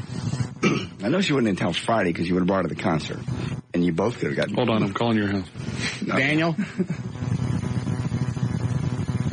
I'm going to say your middle name. What? Is she at your house? Seriously. Is that like at your house? Call it, Dan. Hello there. Is that you, Pookie? Hello, Go-Go Race's house. Hello. I got upset, spilled some juice on the carpet. I had to take the Go-Go Racer to the store to get some carpet cleaner. Small cigarettes to smoke in your office. It's kind of outside. I'm smoking outside because I'm sitting next to the window, and outside's only a few feet away there. Ain't that outside?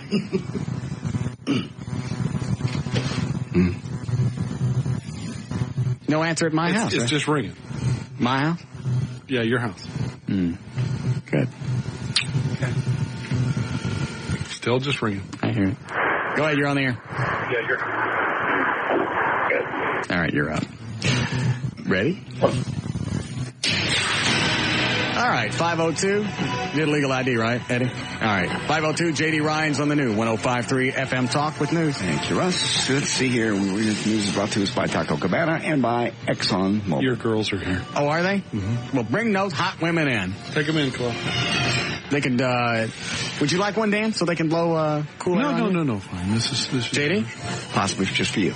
You would like some? In this case, maybe. I don't mind sharing, because these are the chicks from, Silver City. They're hot. Yes. Look at those. Look! Yes. They're hot. Oh, my God. You sure you don't want them blowing on you? No, that's okay. You can do it. All right, you need to come out. Wait, go to this mic right here first. It's going to take two. Keep you cool. You two are absolutely adorable.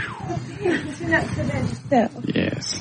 When do you work? You both look like night chicks. No, we're day girls. Really? Monday through Friday. I tell you, I went by there for lunch. Look at that belly. Look at the belly. Look at the belly. Look, What is that a tattoo of? I can't see all of it. the ladybug on a flower. A ladybug on a flower? Pollination. What are you looking at? Growling at that. Thought you were hot. Are you wearing any panties? They're invisible today. Are they? Yes, they are. Can I see them? That's about it. That's about all. That was it. That's good. All right. Thanks. What about your little panties? What do you got on today, sweetie? Uh-oh. I can't see. Move this way. I can't see. Oh, little G-string. Is that what you wear at the club? Mm-hmm. Oh, well, let me see then. Yes, you can. Yes. Yes, let us see. They got no bad chicks there. I told you I went to lunch. Can you actually wear something that small? Yeah. Well, I didn't know. I mean, because that absolutely covers up none of your cookies. It actually does. It's a perfect triangle. It fits perfectly. Let me see that again. That's not covering anything up. Turn back around. Just look. Watch her bend over. Look at his dollar. Yeah, bend up. You don't get no dollar. You get free radio. It's all covered up. And that's one of those good asses, too. Yeah. It's all right. Let me see yours. You don't have to show me. You don't have to show me any kitty cat action. Okay, well then here. Well, then here. I don't have to bend over. Oh. Oh, goodness. Okay. I saw it. I know. You turned around, I saw it. I saw my mustache. All right. I'd like the two of you right here. Oh, wait a minute. What are your With some ice? what are your stage names? Bridget and Georgia. Georgia? When do you work again? Tomorrow. Tomorrow? Okay, stay right here and just blow over the ice onto me. Okay, go ahead, JD. Blow it on you or put it on your nipple? No, blow it. Wait. Cool off a lot quicker. I said you were hot, didn't I? I am. Just blow on me over the ice cubes for a while. A little bit closer. Ooh, that works. It does. It's supposed to make us Then why are you sweating? Damn, that's good. I mean, seriously. Yeah. Nobody said stop blowing. If you're just tuning in, our studio air conditioning doesn't work. Who's clearing off? I could be a lot uglier for 41, couldn't I? Hey, your laundry detergent smells good. Thank you. She skated that one off. She skated that one. Really nice. Look at that. Because it's so hot. Look at that. That's right, sweetie. Blowing daddy's neck. How old are you? 12. 21? How old are you? 25. Okay, everybody move in a little closer. That's good, just like that. Uh-oh. Somebody's got the little bumpies. You suffer for your art. Yes. It's hot in here. Well, speaking of sweat. How hot is it, Daddy? Oh, you Yeah. They all like that spanking thing. Do you? They do it to each other. I spanked a chick one time and she got all pissed off. Your hand's getting ready. I feel it. Oh, that's not right. Never mind. Wasn't on her ass. Ah, yes, I get you. Not even sweat is an unpleasant side effect to It's the really working, Phil. hot summer weather. Blow on her. Yes. Look at that. So the folks at Old Spice. What are you reading? The first annual top 50 sweatiest summer city rankings. Are you watching? Yes. Oh my God. How about the news? A little bit lower, Did your cat get hot, sweetie? Your cat overheating? I was just keeping it warm for you. I can't go on. You guys want to go over there after the show? Absolutely. And before the show. I'm telling you should go over there for lunch someday. Really? What do they have for lunch? Incredible buffet. Does it matter? Well, I don't know. They had shrimp out there. They had lamb. They had a wonderful salad. I must now see your breasts. Show them to me. Real Is quick. that what it's been building up to? Yes. I'll hold the eyes. And these are real. Yes. These are nice. Oh, let's see your sweetie. Those are adorable. Are you all right, John? No. Oh. Why don't you guys bump? Yes, that's right. That's right. Wait, here, Mustard. Yes, moosh them together. Yes. Mooshies. That was fun. I will not grab myself. You'll have to. They're not paying attention. No. They go, our nipples are hard on there. Your nipples hard. Mine are hard. We could bump mustaches, but we might get stuck together again. But mustaches? Is that what you said? Yeah. Both you have mustaches? Mustaches. No, she doesn't. You don't? Are you totally gone, Dylan? I like that. I don't know how I know. I just... Yes, I know how you know. Saw a new movie once. Of course you did. All right, go ahead. Here's Old Spice. The first annual top 50 sweatiest summer city rankings are out. Rankings are based on the average U.S. male, female height and weight and relative humidity and the whole thing. And San Antonio was number 1, Dallas number 2, followed by New Orleans, Houston, and West Palm Beach. Hard to believe we are sweatier than Houston. If you've ever been to Houston, it's nasty. Yes. I did that one because you're hot. Yes, I am. Okay. Eddie, do they know how long before the air's on? No. We're open by tomorrow. They're serious. Yes. Yes. We're going to need more Silver City chicks with ice. Yeah. A lot more. Yeah. You want them to blow on you for a while, Dan? No, I'm fine. Are you sure? I'm fine. John? No, I'm fine. Go blow on Jimmy. No, I'm fine. I'm good to go. He'll never get through news. He has a hard enough time reading news now. You got a point. Larry Seldick, the president of a company called Road Safety International, has $1 million idea. He calls it Safe Force. Basically, it's a black box for your teenager's car. Keeps track of everything the car does every second. You can tell exactly how fast your kid's driving, whether they've been taking turns too fast, braking too hard, whether they're wearing their seatbelts, and exactly where they're on the road at what time. The whole thing only costs $280. Will it be available by October? I want that news story. I will be having one of those, yes. I think there's a website here, Dan. I won't give it out. For your, yes, there's a phone number. Well, is your son coming back? He'll be coming back, but not stay with me. Well, what do you want one of the black boxes for? For my other one. My other kid. He's 13. I thought he's the good one. He is, but he's just now hitting 13. Well, and it's as far as just being able to keep track of where your kid is, keeping him safe. You can keep car in check, for crying out loud. If I'm paying insurance and I'm paying a car, I can know where it is and how it's being driven. My daughter's about to start driver's ed, or driver's training, whatever they call it now, but she's starting. Well, I got a She's 16. It's time for her to get her learner. JD's got it for you. I got a phone number and a website. And this is a fascinating topic, but I would like to see them mash breasts again. Speaking of that, August is World Breastfeeding Week. How do you get the little flat belly? That is, you don't work out at all either, do you? That's just natural, isn't it? Do you really? You have a kid? You do not. I don't believe that. You'll have to show me your ass again. First week in August is the World Breastfeeding Week. Yes. Some mothers in Berkeley, California are going to mark the occasion by organizing the world's largest group breastfeeding. The current Guinness record is 536 women. The chicks in Berkeley are hoping to get 1,000 women. Do you breastfeed your child? If I get to take her. No, not anymore. How old's your child? 3. Really?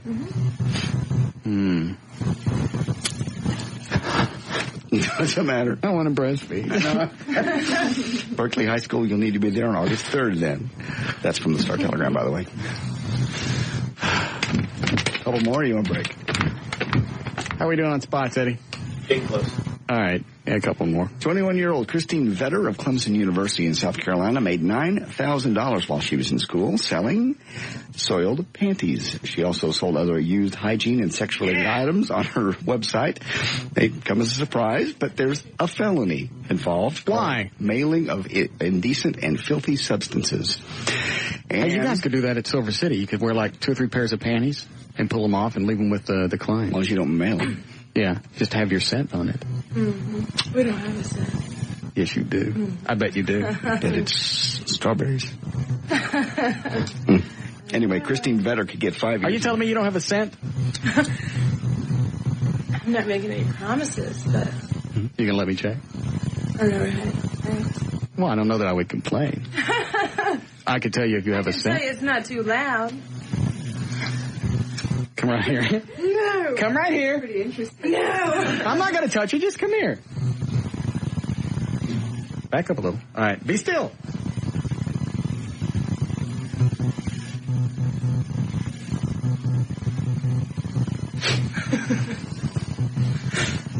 It's very nice. Carp. Quit it. Quit it. By the way, her little sales scheme lasted for about 1.5 years. Would have kept doing it, but she got one disgruntled customer. And for what? For this lady who was selling out her panties. Got one guy that was not happy. Apparently they weren't soiled enough. Sent them back to her labeled child pornography. The post office opened the package. While take that one home. There was no child porn inside. It did cause them to start an investigation. She could get 5 years in prison. For mailing panties. For mailing dirty panties. It's a federal law. Mailing of indecent or filthy substances. I guess that keeps people from taking something in a box and mailing it to somebody. And if you I've done that. Well, that's a federal offense. You just admitted to. I didn't say I mailed it. I just wrapped up dookie before. Okay. If you mail it, it's a federal offense. You never wrapped up dookie? And given it to somebody? Yeah. No. Oh, we used to do that all the time. Delivery. You kind of drop it off and... Oh, at the house. Yeah. Drop it bell. No, I'm not talking about setting it on fire and ringing the bell. No. No, that's not. We used to do that. We'd get a bunch of dog crap, put it in a package, wrap it up like a Christmas gift, and put it out in the median of the highway. Watch people die. They'd stop, pick it up. Oh, look, it's probably Game Boy. Put it in an old. Put it in an old purse. Oh yeah. Put the dookie in an old purse and leave it off by a curb. People go get a purse right now. People drive up, grab the purse, stick a hand in. Oh, we could do looking that. For money. We can stick that right here on Metro Media Drive. Because when people think they're being sneaky and they're looking in a purse, they hold it right up their face. We could do that out here on the freeway. People would stop. We're still in the lobby. Just leave a handbag sitting right here and watch it. Nah, nobody would pick it up. You got to stick it out on the road. Yeah. Especially this corner down here at the service road of John Carpenter and Mockingbird. Mm-hmm. There's all kinds of people down there. Usually with signs. Yeah. Is there anything illegal about crapping in a bag? And I don't think so. Well, you don't mail it. You're okay. Yeah, that's not your bag. You shouldn't be sticking your hand in it anyway. Right. Exactly. That's not entrapment, is it? No. Let's do that tomorrow. Get some video. Stop by some store and get some cheap purses. Okay. Then Eddie can unload in them. Last month, one of America's most popular musicians, Billy Joel, checked himself into an alcohol rehab clinic. Last month, one of Germany's most popular musicians, David Hasselhoff, checked himself into the Betty Ford Clinic for alcohol problems. June 26th, he broke... sweeties. June 26th, he broke out. Disappeared from the Betty Ford Clinic. Wait a minute, who broke out? David Hasselhoff. Oh, I was looking at the hot chicks. Yeah, they were busy just examining each other's... What are you guys comparing? It looked like they were comparing kitty cats here. Are you showing each other's? Do what? He's blowing on me. Are you? Mash your cans together again. Beautiful. Mash them. Yes, please. Please. I'll hold your water there. That's okay. Yes. So glad to be back to work. Yes, look at that. Right there in the middle. Yes, do that too. Now do that. That was good. Do that. Whatever you're about to. Yes, do that one. Yes. Oh, that's just wrong. Does she have a scent? No. She doesn't? I bet she does. Vegetarians taste better, baby. Yeah. Come here. Let me whiff you. Come here. Stand right here. I won't touch anything. Don't hit me while I'm down there either. You're like your little male dog legs sticking me out. Mm-hmm. No smell. Very nice. Very nice. Anyway, he broke out of the Betty Ford Clinic, went into a... Who did? David Hasselhoff, the guy from Baywatch. What was he doing there? He checked himself in for alcohol problems, but he broke out and went to a Marriott and almost drank himself to death. Cleaning staff found David passed out in his room. He was taken to a local hospital, and he's in recovering condition. Break now, Eddie? Sleep. That's it. Okay, good. News and information brought to us by The Pit Stop, where you can come out and meet Eddie Saturday from 1 until 3 o'clock, 7321 Campbell Boulevard and Altamira in Fort Worth. See him there. He has those tickets to the SCCA Grand Prix of Texas. I'm J.D. Ryan on the Talk That Rocks Texas, the new 105.3 FM Talk. More of the Russ Martin Show coming right up.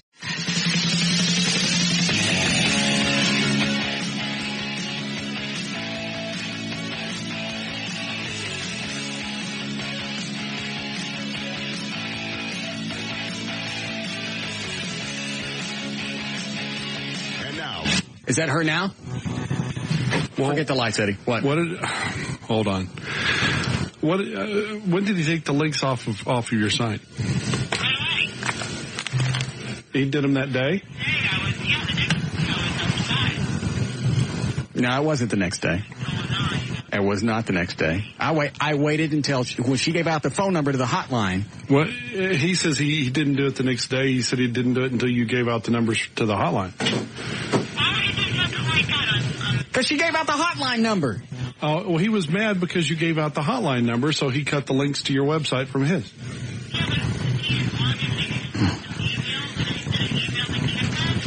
No.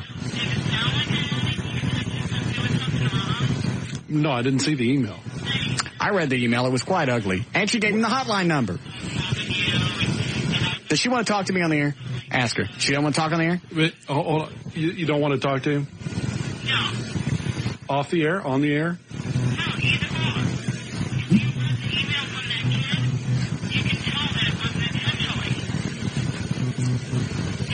Oh, tell her to talk to me on the air. Russ wants to know if you'll talk to him, though.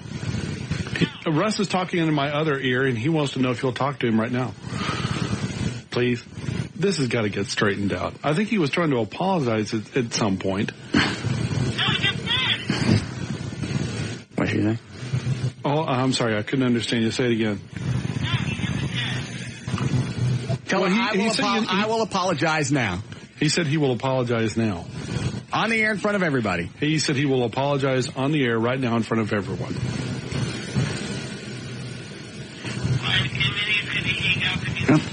I hate the delay. I'm not going to hang up. No, he said he's not going to hang up. Just give him 2 minutes. All right, hold on. Is that a yes? Which she said she talked to you. Okay. Hotline. Sweetie. Don't call me sweetie, but what's up? You have got to know that I would have to be mad because you gave out the hotline number, because in that email it looked like you were being pissy. Oh, the email was pissy? Yes, it was. I read it. The guy forwarded it to me. Exactly. He told me he did. And if you read the email, sweetie, it said something... You can't, If you're going to be... If I can call you sweetie, you can't do the same thing. Oh, I don't care, man. On the air. On the air. No. The email said, and it wasn't intentional if you weren't a child about it. I wasn't being a child. I read it on the air, and it sounded very ugly. No, it didn't. Yes, it did. I said, make sure you call. They're really going to love hearing from you. Now, why would I say anything like that, Russ? Because you gave him the hot... You know you can't give out that hotline number. No, I didn't. Why? I told Dan that a hotline number, any radio station that I normally know, is one of those numbers that you call in for free tickets. Then they wouldn't call it a hotline number. You guys never told me never to give it out. I didn't know that it was a personal line number. Well, we had to change it. Well, I'm sorry. But you would have to know that would look like you were being pissy because you gave out the hotline number. No, I didn't. Why can't we just call this a misunderstanding and you stop being mad at me?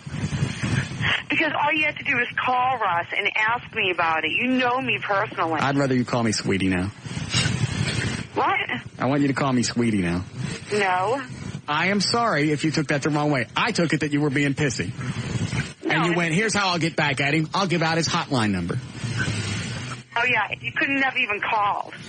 You know the way that I am. And then just even the thing that says, they'll love hearing from you. It'll be great. And they'll have you on the air. And you read it over again. I read it on the air and it sounded, didn't it? When I read it on the air, didn't it sound pissy? Yes, it was. So you can prejudge me. You know me. That's it. You know what? That's exactly what you're doing to me when I took those links down. Instead of thinking, why would he take the links down unless I did something to piss him off? You know me. I can't believe that one. Why can't we just drop this and just go back? You took the links off because you were serious about the phone call. I took the links off because I was serious. I was pissed off that you gave out the hotline number. If we can make nice all of this, I'll put it back up. I want us to be friends. I don't like being mad. I don't like you being mad at me because I'm not mad at you now that I understand. Well, all you have to do is call Russ. You don't let it go. You told me never to call you again. Exactly. Well, how can I call you? Say don't call anymore. That would be disrespectful. What's disrespectful? You told me never to call. Right? I can't call if you told me not to. I think I deserved at least a phone call. You just don't prejudge the whole situation. That's exactly what you did to me. Oh, I prejudged you, and how would that be? After a phone call, you thought I took off the links because I was doing it just to be ugly. I did it because you pissed me off because you gave out the hotline number. Why can't we just blow this off as a miscommunication and go back to being nice to each other? Just call me and say, "Did you do that on purpose?" I told Dan. It's a hotline number. And he goes, "No, it's a hotline number. We have a listener's number." I said, "I didn't know that. I thought a hotline number was I miss her now. Mm-hmm. I didn't know that another You owe me $65 for all you guys do. You eat a duck. Tell her you miss her. If you miss her, tell her you miss her. Do that. Dan told you. Would it help if I said I missed you? No. You have no more feelings for me. And how was your 4th of July? I slept through most of it. Yeah, all right. I absolutely did. I went to bed about 7 o'clock, didn't get up till like 1 o'clock in the morning. I missed it all. So your plans fell through, huh? I didn't have any plans. You had no plans. I worked all stinking week. Why don't you go on my website and did? Hold on. Eddie, you can't hit it at the same time. I got it. All right, hold on a second. Eddie hit the delay same time I did, so we lost a couple of days. Hold on. Don't punch that no more.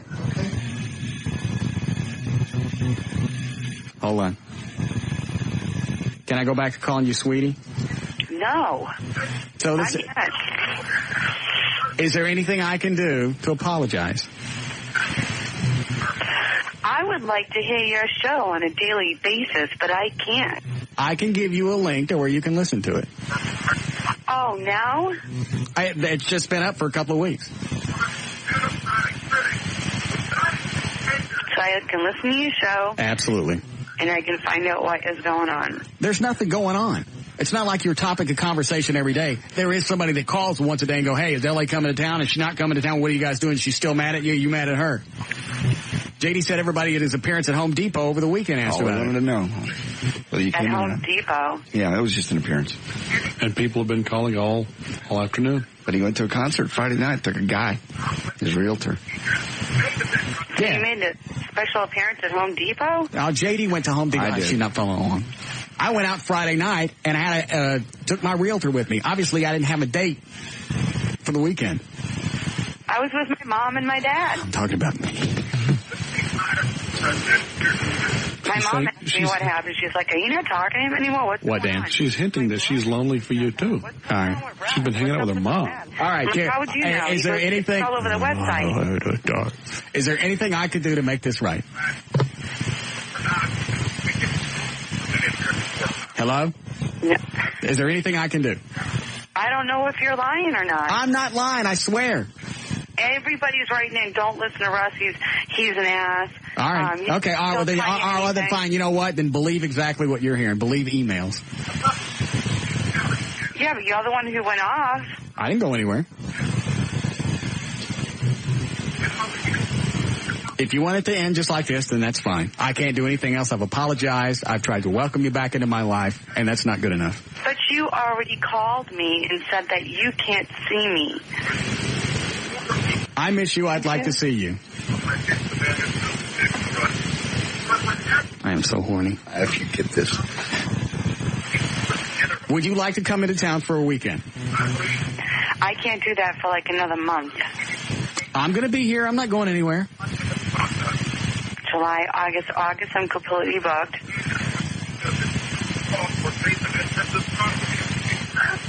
Well, I tell you what. Instead of deciding right now, think about it, and then let me know. The door is open. Are you selling the house still? No, I'm going to keep it. What made you think that? Because the builder came in at $260,000 over budget. No way. Yeah. Oh my God. I'm back in. You are. I'm amazed. Yeah, that's pretty high. Yeah. That was just over budget. That wasn't the cost of the house. That was how much he went over. If you get a house that big, you want to have like kids and stuff running around. The house that you're in now is perfect. It's huge, but it's good. Well, I have to go. I just want you to know that I miss you. Well, how's Abby? She is fine. She misses you too. Well, Mika says hi. And I have some pictures to send you from your stay. All right. So if it's okay, I'd like to call you later after the show. Yes, it's okay. All right. I miss you. All right, bye-bye. You stop.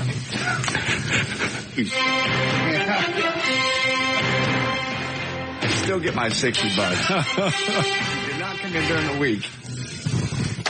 Oops. That was masterful. You know what? I do miss her. Do you really? Yeah. But do you love her? I like her a lot. She's going to think it's a deal again. She's going to come in thinking, I miss you, I love you, I was wrong. You're going to break her heart again. It's not breaking her heart. It is. I swear to God, this is not a game. I like her, and I don't... But you can't date her, and she wants to date you. Well, as long as she doesn't live here, I'm okay with the occasional visits. I'm not dating anybody right now anyway. And when she decides to move here? She wants to date you. Exclusively date you. I can't do that. That's what you told her last time, and that broke her heart.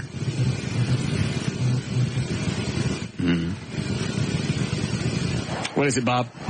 Hey, Bud, tell us, how long have y'all really been married? Why? Because you sound like my wife and I. That's not you and your wife. It's a guy and any chick. I would be over banging my head on the wall right now. I've got a permanent indention in my living room. I mean, it sounded just like us. And you know what? Seriously, what you just heard is the thing that a lot of people go through. As soon as you go, as soon as one person in the relationship says, hey, you know what? Let's blow this off to a misunderstanding and move on. And if the other one doesn't say, okay, that's therein where your problem lies. And it's more often than not, it's the chick that won't go, no, you made a mistake and I'm going to punish you. $500 later to proflowers.com and I get, I'm sorry. Yeah. Yeah. All right. Thanks, Bob. Yeah, the moment she said, are you selling the house? You're in. It was back to my personal life. Yeah. Perfect. How's that? God. And this is not just some shtick. I miss her. I'd actually like to have her come in for a couple of days. She wants to be exclusive in your life. You can't be exclusive when you have sex for a living. You can't. Then you need to lay that out. And I don't think you've ever said those words. And when you did say that, you heard her. That's when she went. That's when you broke her heart. I can't have a relationship with a porn star. And you heard it in her voice. What do you mean?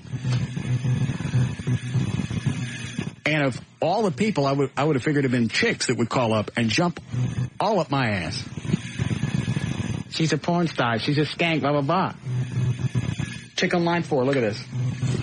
Yeah, Cassandra? Hey, what's up, Russ? Yeah?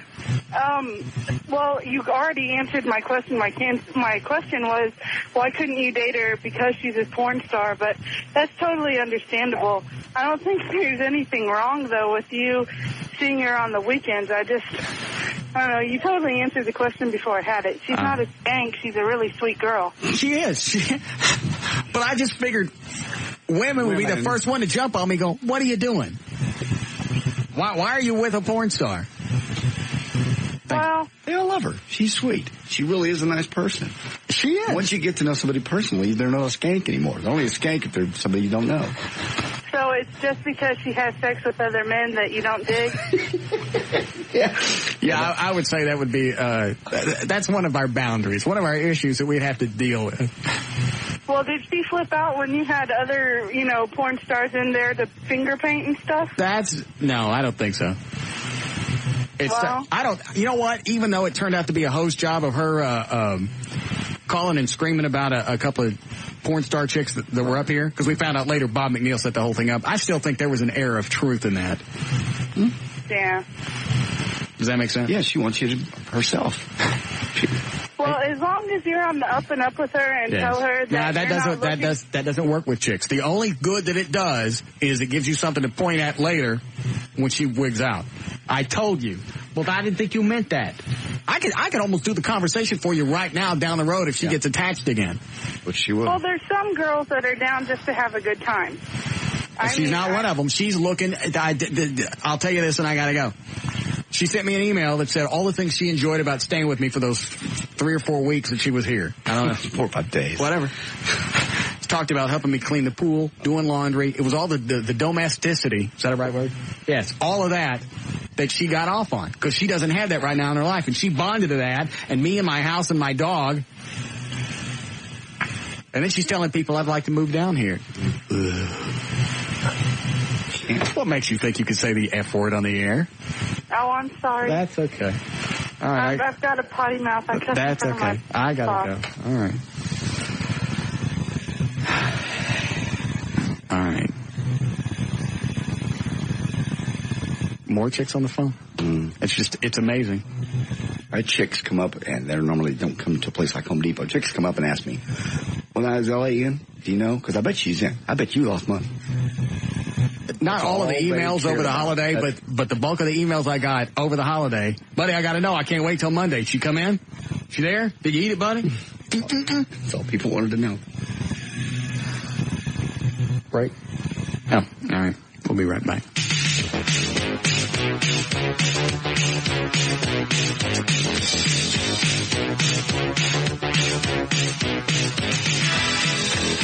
More of the Russ Martin Show coming right up. Call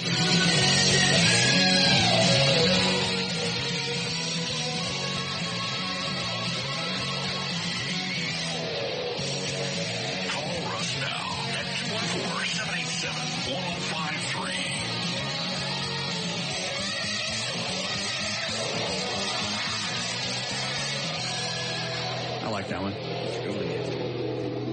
like Boston. All right. So do I not let her come to town? You just need to say the words. She's not going to hear it. No. That's a problem with chicks.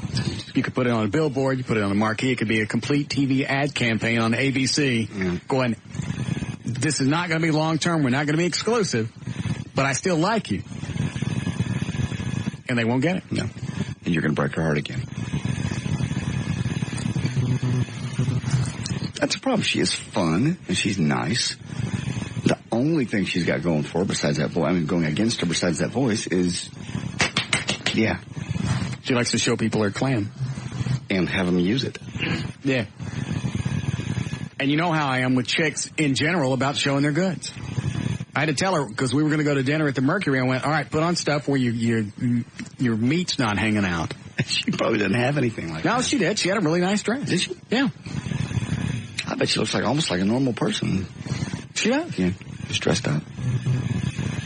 God, those cans. Those great, big, beautiful cans.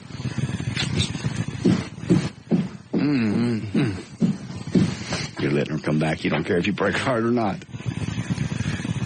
You know what? I'm not saying anything because we got too many effing narcs that listen to this show that just want to rat me out. Or even stir things up. I'm sure they're saying things that aren't even true on the website. Yeah. Like he had a date. He is out with other women. Which really wasn't the case. No. I was too bad. Here are the things that I did during our vacation. Like I had time to do anything. I painted my office. I bought furniture. I put it together, which was a monumental pain in the ass. Then I went and bought this table and chairs for in here in the studio. Had to put that together.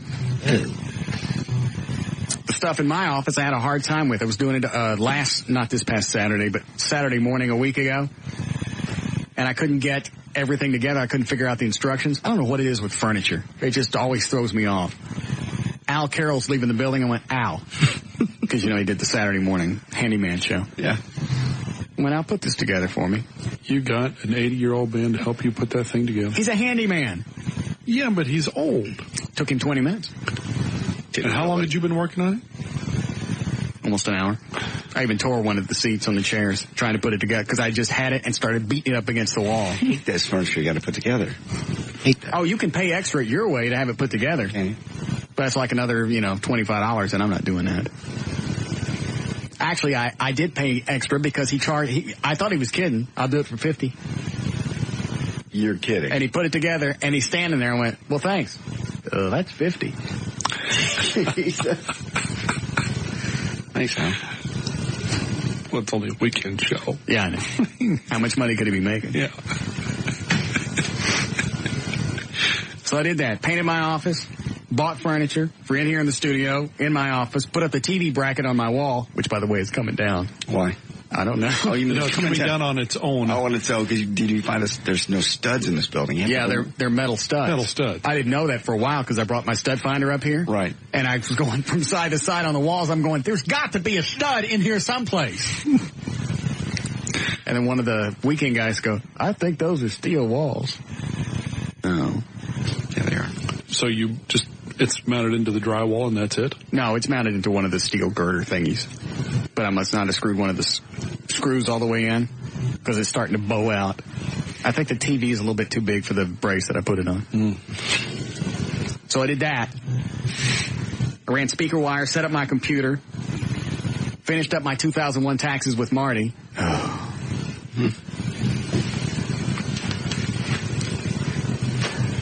And that in itself was like a day and a half because you just can't get off the phone. Marty, I gotta go. I think I'm gonna vomit, really. All right, well then I'll let you go. All right. Hey, how's that new house thing coming? Marty, seriously, I'm throwing up blood. Oh, well that's not good. Is that DJ guy there on the show? Is he really wearing that Captain Morgan's thing? Marty, I just threw up something. There's some kind of organ that just came out of my mouth, and it's hanging on by, like, veins. I have to go. Oh, that's bad. You talked to Dan? How's his vacation going? I talked to him. Stained my fence. Ooh. Dan said that was easy. It is. So I'm assuming you had a hard time? Yeah. How could you have a hard time? You put it in the big spray pump thing, right? You pump it up and then you spray it. Yeah. Well, it doesn't come off smooth.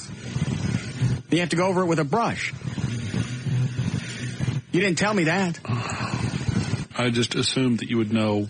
And you told me I could spray it and I was done. You said all you got to do is spray it and that's it.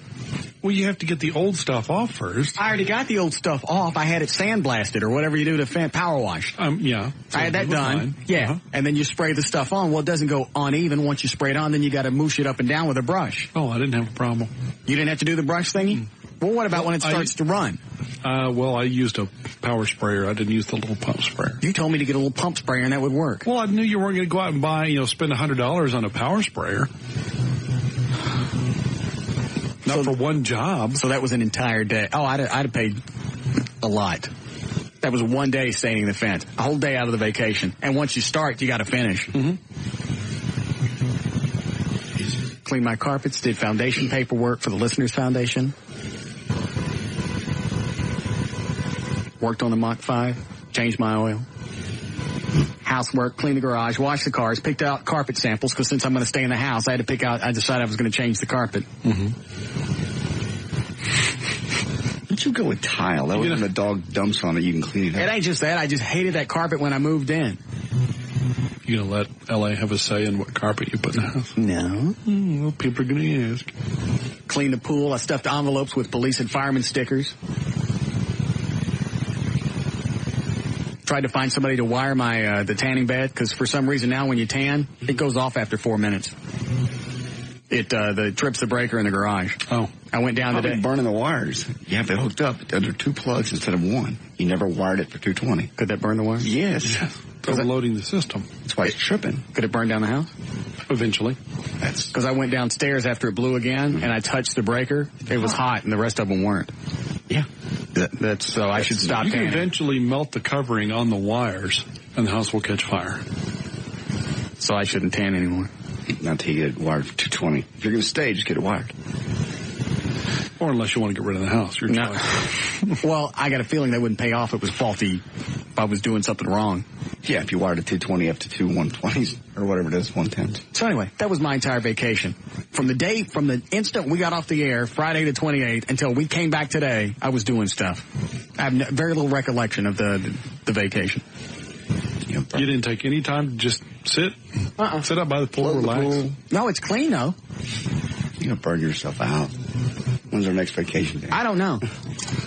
I really was going to take off another week. Reed had a crap fit. I laid at the beach, stared at the ocean. Very relaxing. Don't you throw that at me. That's why your office looks like Brumley's designed it. I know. That office is never going to look halfway like yours. Look who my office was. Yeah, well, I bought some paint stuff to do the office with, but you'll never paint it. I want to get approval from the guys before I start painting the office. Paint it. Because we've all got to be in there. Paint it. Paint it. Paint it. You think Eddie really cares? Paint it. Do whatever you want. He may. Eddie? Nope. Paint it. Okay. I bet he don't. You going to bring your big sprayer up here? That would require me moving everything back out of the room again. So, no, it's going to have to be done by hand. That's why I painted mine before they got all the furniture in there. Before I got all the furniture. Mm-hmm. Yes, Jessica? Russ, I wanted to ask if you would marry her if she gave up porn for you. I'm not going to marry anybody. And well, okay, long-term relationship then. You know, my first inclination was no. No? Yeah, I don't think so. I don't think quitting porn is going to change anything. Why? Because that's a whole mentality. It's like, I like topless dancers. The two up here earlier, they were hot. And they're okay to hang out with, but it's not somebody you want to date. It's just totally different mentality, and I'm not cool with that. Yeah, but you like her. You have her stay at your house. For little short terms. Right. But that's because she's doing porn. No, I think she'd drive me nuts. Okay. All right, thank you. All right. Visit occasionally. It'll work. But she is not going to want to do that.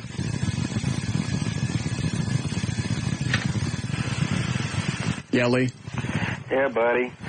I think you missed it when you were saying, I miss you, and she's talking kids running around. I know, I caught that one. No, you're too busy thinking about it. No, because she said something about the kids, and you heard... No, I got that. Oh, a house, if you're going to have a house that big, you should have kids and stuff running around. Then she went on to say the house you have is fine for just you. All right, I thought we were having a little slowdown from the vacation. No, any mention of kids is going to wig me out. Yeah, all right, take it easy. All right. Yeah, it'd be great to have kids with a porn star. The kids go to school. Is this a picture of your mama? Oh, great. Yeah, and that would be the other thing is we would have, well, first of all, we can't have kids because I've been fixed, and I'm not getting this reversed. I don't care. Not for any reason. But if we had kids, they would all talk like her. Yes. Mama, Dad?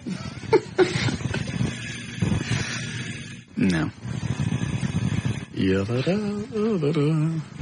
Eddie, we just came out of a break. Why are you loading that? I get just a couple that I got to get right before 6.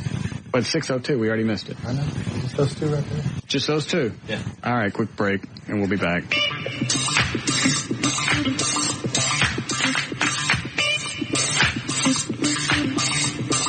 More of the Russ Martin Show coming right up.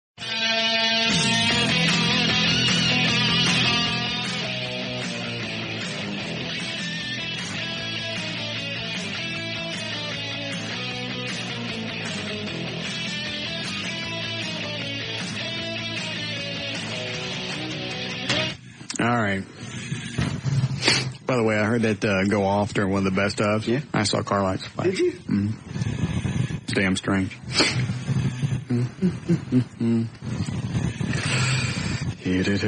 Yes, Richard?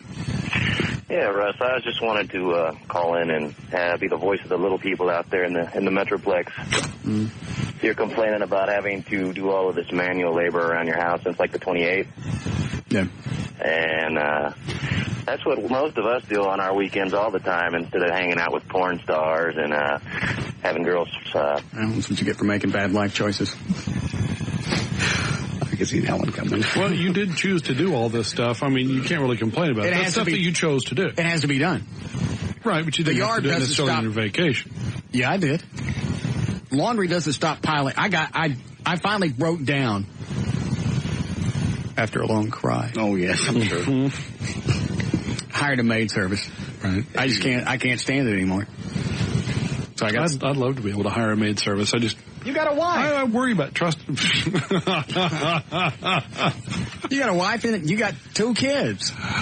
Getting my daughter to do anything is just like pulling teeth. So you just give up then? No, I still have to deal with I get her to do stuff, but it's so hard. Getting her to do anything. You end up spending most of the time fighting with them over it. So you give up? No, I have not given up. But we have to go through a little production with each individual job. When you're done with this, come back to me. Starts with the noise, and then the fight ensues. Because she'll do kind of a half-assed job, then she has to do it again. I just did that. Then she does another half-assed job on that. It takes 3 or 4 tries. And you try to explain to her, like a reasonable person, you say, you know what, if you did this right the first time, it takes the same amount of time, you'd be done, and we wouldn't be having this conversation. You wouldn't have to listen to me bitch at you because you'd have done it right the first time. You're going to bitch at me no matter what I do. I'm so glad my son is in Florida. If I could kiss my vasectomy scars. And God knows I've tried. Well, at least I don't have the kid that lives next door is my kid. The Chinese guy? Yeah. Did he get loose again? Boy, did he ever. Did you get tape? Unfortunately, no. I told you need to get one of those cameras, security cameras, and just train it on their house and set it up with that software that takes pictures only when there's movement. Oh, man. Well, there's movement all the time. You could sell that. Chinese Gone Wild? Oh, yeah. This time... He's retarded Chinese. He's retarded Chinese. The Friday night, our last Friday night here before we go on vacation, before we went on vacation, we hung around here for a while. If we hadn't hung around here for a while, I'd have gotten it all on video or at least gotten some pictures. because when I got home just after the ambulances and the fire trucks and the police left. Oh, I missed them by 10 minutes. Wait a minute, I gotta sit down. All the neighbors are standing out in front of my house. Yes. The road is blocked because of all the cars. Nobody could get down the street because of all the firefighting equipment. Crazy Chinaman. As they tried to save his life. What'd he do? He broke out of the house. Yes, he got loose. Tore off all of his clothes standing in the street. And there's a pond across the street. Yes. He tried to swim. Of course. He couldn't. He went straight to the bottom, dove in, made about 10 feet out into the water, and sunk, and nobody could find him in the water. Everybody knows retarded Chinese don't float. Naked retarded Chinese. Naked Chinese retarded kid, straight to the bottom, and they couldn't find him. People are diving sodium. MSG, don't float. Yeah. All the people in the neighborhood are walking around out there, paddling around the lake trying to find him, and they can't. He's sunk in. And finally, somebody found an arm. They drug him out of the water. And the paramedics, they managed to revive him. They pumped all the water out of him and took him to the hospital. And not a single picture from anybody in the neighborhood. I went from house to house. I'd seriously call the homeowners association. I went from house to house. Hey, did you get any pictures of the kid next door? Did you? Nobody. Oh, we didn't think the camera out there. That's sick. Yes, it is. But did you get any pictures? Even by accident. Not a one.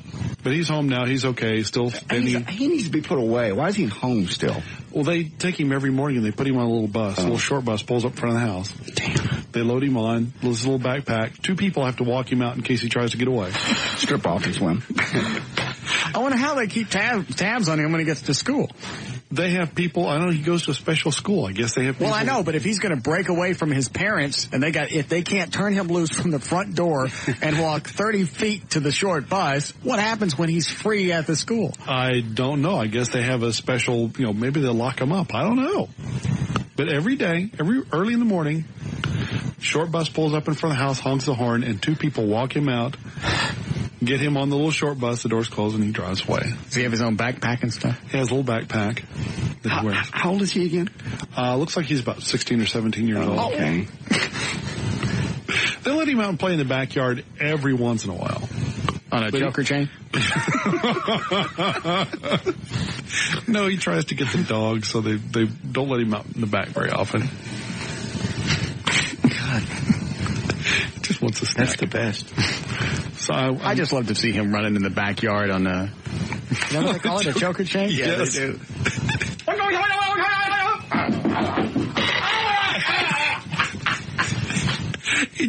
He just make that choking noise. Like a dog, not smart enough to stop. He keeps straining. I'm not choking. Maybe if I run further from this thing, it'll stop choking me. Too close. I will try as hard as I'll get some pictures for you. Really, I mean, you don't understand the marketing and all this. Chinese gone wild. Yes. Yeah. Videotapes, lunchboxes, bobbleheads. Oh. He already has that. Yeah, I'm saying those are the easy ones to do. Oh. I will endeavor to get some video. Naked ones, comes with his own pond. Action figures. Yeah. Push on his little tummy, water shoots out. Is there anything that stirs him up that you could, I hate to do that, but, No, just every once in a while. Something you could hang over the fence on like a fishing rod, you're just getting twisted? We don't see him that often. In the mornings when they take him out, but... What are retarded Chinese kids like? Well, he's just this big, tall, goofy-looking kid. He doesn't have a weird-shaped head or anything. He's just kind of... That'd be a way to see him. Well, I want to see him, Dan. When he is home, he stands... I'll try and get a picture of the front window, because when he is home, he stands in the front window like this. Just weaving back and forth, mouth hanging open, a little bit of drool. I just like it when you say he got loose. Well, that's what he does. There's no other way to describe it. You hear screaming next door. This is how I know when he gets loose. You hear screaming, then the front door comes smashing open, and it's usually dishes. He usually has an armload of dishes. Maybe it's the dishwasher sets him off. I don't know. But he runs out in the street and he starts throwing the dishes down on the ground, smashing all the carpet. Maybe if you got out in the front yard and did your own dishes, that would taunt him. I know next time he's standing in the window, I'll go stand out there in front of him and wave plates. See if I can get him stirred up. Look. Melmac. We had a retarded kid that used to live like 3 doors down from us. I had 2 of them on the same block. Yeah. That was great when I was a kid. I think I told you this. He went out one time. I went outside, and he was outside wearing nothing but blue jeans.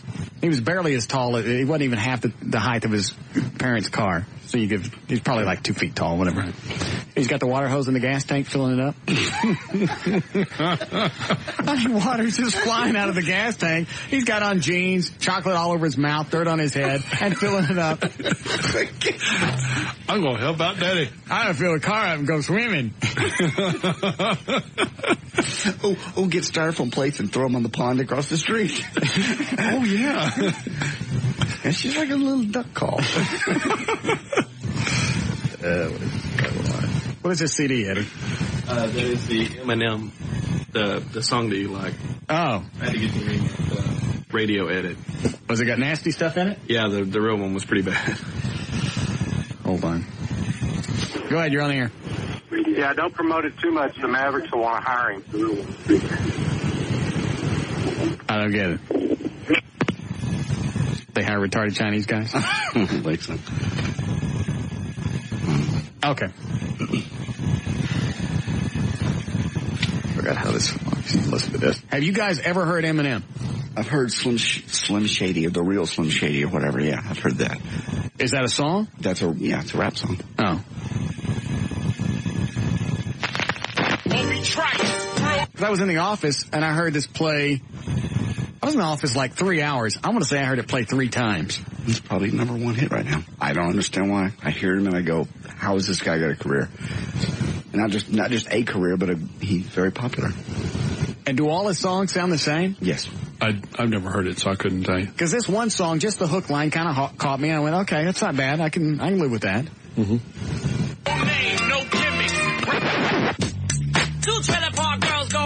There it is. Now, doesn't that sound like the lead singer from B-52s? Of the Love Shack song? Love Shack? Yeah. Yeah. Or it's Ethel Merman rapping. Kind of. Round the outside. That's Ethel Merman. Yeah. It is. Listen to it. Round the outside. And what does that mean? Who are the two? If you're going to try to understand it, you might as well quit.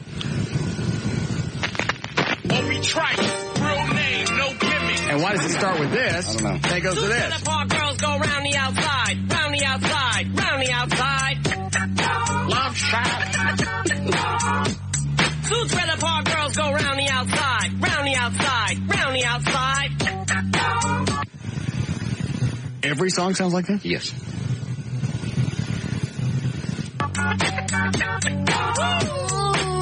Guess who's back again. Shady's back. Tell a friend. Who's Shady? Is that the Slim Shady? Yeah. Was that his name or is that a song? I believe it's a song. Alter ego. Oh, it's his alter ego. Yeah, it's like Chris Gaines, or what was the Garth Brooks and Chris Gaines? Right. Okay, I get it. Guess who's back? Guess who's back? Guess who's back? Guess who's back? Guess who's back? Guess who's back? Guess who's back? See, it's kind of catchy. Yeah. I mean, I hate to admit that I like it. I created a monster. There's nobody wants to see Marshall no more. They want Shady. I'm shoplifting. Well, if you want Shady, this is what I'll give you. All right, well, that makes sense now. Nobody wants to see Marshall, which is his real name. Right. They want to see Shady, which is his alter ego. I've created a monster. Oh, okay. All right. Okay. Now it makes a little more sense. A little bit of me mixed with some hard liquor, some vodka that'll jumpstart my heart quicker than a shock when I get shocked at the hospital by the doctor when I'm not cooperating. When I'm out. I am. Anybody? The hospital doctor or something, really. I just like the hook line. I'm rocking the table while he's operating. You waited too long to stop debating, cause I'm back, I'm on the rag and ovulating. I know that you got a job, Miss Cheney, but your husband's heart problem's complicated. So the FC... All right, what is that? Dick Cheney's wife. Yeah? Huh? Yeah. Wait a minute. It's almost as hard as Ozzy. Yeah. DC won't let me be or let me be me, so let me see. They try to shut me down on MTV, but it feels so empty without me. So come on and dip, come on your lips, jump back, jiggle a hip and wiggle a bit and get ready. 'Cause this is about to get heavy. I just settled all my lawsuits. Fuck you, Devin! Now this looks like a job for me, so everybody just follow me. 'Cause we need a little controversy, 'cause it feels so empty without me. I said this. That's the only part I like. Yeah. So everybody just I don't know why. It's empty without me, and I create the controversy. But it does to a certain extent. He's singing the rebel he is. I mean, even Dr. Seuss makes sense. Yeah. I keep expecting him to, burst into When Tweedlebeetles Battle. Just someplace in the middle. So just let me revel and bask in the fact that I got everyone kissing my ass and it's a disaster. Such a catastrophe, but you receive so damn much of my ass. You ask for me? Well, I'm back. Fix your minutes and it's tuning in and funny your skin like a splinter. The center of... Borrowed a little bit from Batman there. Yeah, little Batman's stuck in, and I'm under your skin like a splinter. Yeah. Back to being an irritant to people. So this whole song is just about him. I'm back. Why does a trailer park bitches go around the outside? I don't know. Not a clue. That made no sense. Attention, back for the winner, I'm interesting. The best things in wrestling, investing in your kids' ears and nesting. Testing, attention please. Feel attention, doing someone... Get me a black person on the phone and see if they can explain this. I don't. But he's white. But he's. Go get somebody from Wild 100. Someone mentions me, here's my 10 cents. My 2 cents is free. A nuisance. Who sent? You sent for me? Now this looks like a job for me. So everybody, just follow me. I know. We need a little controversy, 'cause it feels so empty without me. I said this looks like a job for me. So everybody, This part's good. follow me. 'Cause we need a little controversy, 'cause it feels so empty without me. I just get a tasket. I go tit for tat with anybody who's talking this and that. Chris Kirkpatrick, you can get your ass kicked. Worse than the Middle East. This is a bunch of Moby, you can get stoned by Obi. You 36. rambling. Yeah, it's talking about Moby and other singers now. I think it's best if you don't try to understand it. Let's go. Just give me the signal, I'll be there with a whole list full of new wind clothes. I've been no suspenseful with a pencil ever since Prince turned himself into a symbol. But sometimes, man, it just seems everybody only wants to discuss me. So this must mean I'm disgusting. Now, if this was the only song he did like this, I'm not the first king of controversy. I could see, Elvis Presley to do black having a career, a novelty, Right, novelty. Yeah. myself wealthy. Hey, there's a concept that I get it. Now he's in the puffy. but no matter how many fish in the sea, How come we don't like the puffy? He's just talking about Oh, come on in. Put on these headphones. Don't steal nothing while you're in here. What are you on probation for? well. What do you do? Cigarettes. That's code. What a cigarette? Green cigarettes. Oh. You get in trouble? No, I'm just saying. I was at a party. Oh. Long story. What is that outfit you got on? You just come from the hospital? Yeah. Is that something with the kids? Yeah, I was at Children's. What do I plug this in at? Right there where that hole is. You stick some heroin? All right, what is this with this? Can you explain some of this Eminem stuff? Eminem stuff. Yeah. What are you trying to explain? I don't understand any of it. What is this part right here? Okay. What is it you do over on Wild? I'm Billy the Kid's sidekick. Does he need one? Yeah. Is he any good? Yeah, he's real good, man. Real good. He needs help from time to time. Yeah. All right. Now, what is this? Why? It's the beginning of the song, it goes from this. Moby Trice, real name, no gimmick. All right, what is that? What was that at the very beginning? That's from another song. One of his songs? No, not one. Somebody else's song? Yeah, exactly. So it just sounds like he's swapping songs. It's like an intro, it's so to trick me to white man. Hey, I'm hearing this other song. Oh, no, you're not. Is that it? Yeah, basically, yeah. All girls go round the outside. Okay. Round the What is that? outside, round the outside. Wait, why trailer park bitches got to go around the outside? Is that about his mom and his ex-wife? You don't know, do you? Somewhat. Yeah, well, you got to see where he's from. See, Billy's from over there too, in Detroit. It's like the white trash section. So, So it's like a lot of trailer parks. Now, I already get this part now, because they're talking about Shady's back. Yeah, he's back. That's his alter ego. Yeah, Shady. Why did he go from Eminem to the Sister Shady or whatever his name is? Slim. Whatever. Well, he's both. He's like, got dual personalities. I guess. I created a monster. If nobody wants to see Marshall no more, they want Shady. Is this a big song right now? Pretty big, yeah. Because I was up here Saturday. I think I heard it played 3 times in like 3 or 4 hours. Yeah, it's a good song. That's a hot rotation, right? Yeah. You get a lot of chicks working over there at that station? Do I get a lot of chicks? Yeah. No. Why not? You're a good looking guy. Because Billy's the beauty, I'm the brain. Open those blinds. I think we're talking about 2 Billy the Kid. Is that him? Yeah, that's Billy. Nah, you got the looks. Plus, you got those swinging threads. Oh, you like these? Yeah. Yeah, I do house calls. You I look like a doctor. Hold on, it's my favorite part.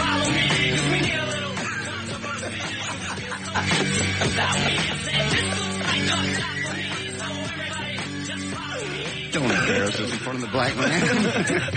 You had to dance. Ain't nothing wrong with that. Ain't that the way the black people dance? No, we don't dance like that. Who does? Billy does. Billy and, I went too far in. And what? Rob, the neck? Yeah, neck. Did you see his office? Yeah, it's blue. It's all blue. You walk by the window, it looks like you're looking at a fish. It's like you want to throw food at the window. And his desk is like all glass. Yeah, I was up here when he was putting it together. Hold on. Go ahead, Chris. Yeah, man, the reason Eminem is so popular is he's broken all race barriers, the white and the black. My black son explained it to me on Saturday. The reason the blacks like him so much... How did you get a black son? Long story. Anyway, he says that he spent 8 years... Is your black son adopted? Yeah, we actually did try to adopt him. Okay, well, you might have a black wife. I didn't know.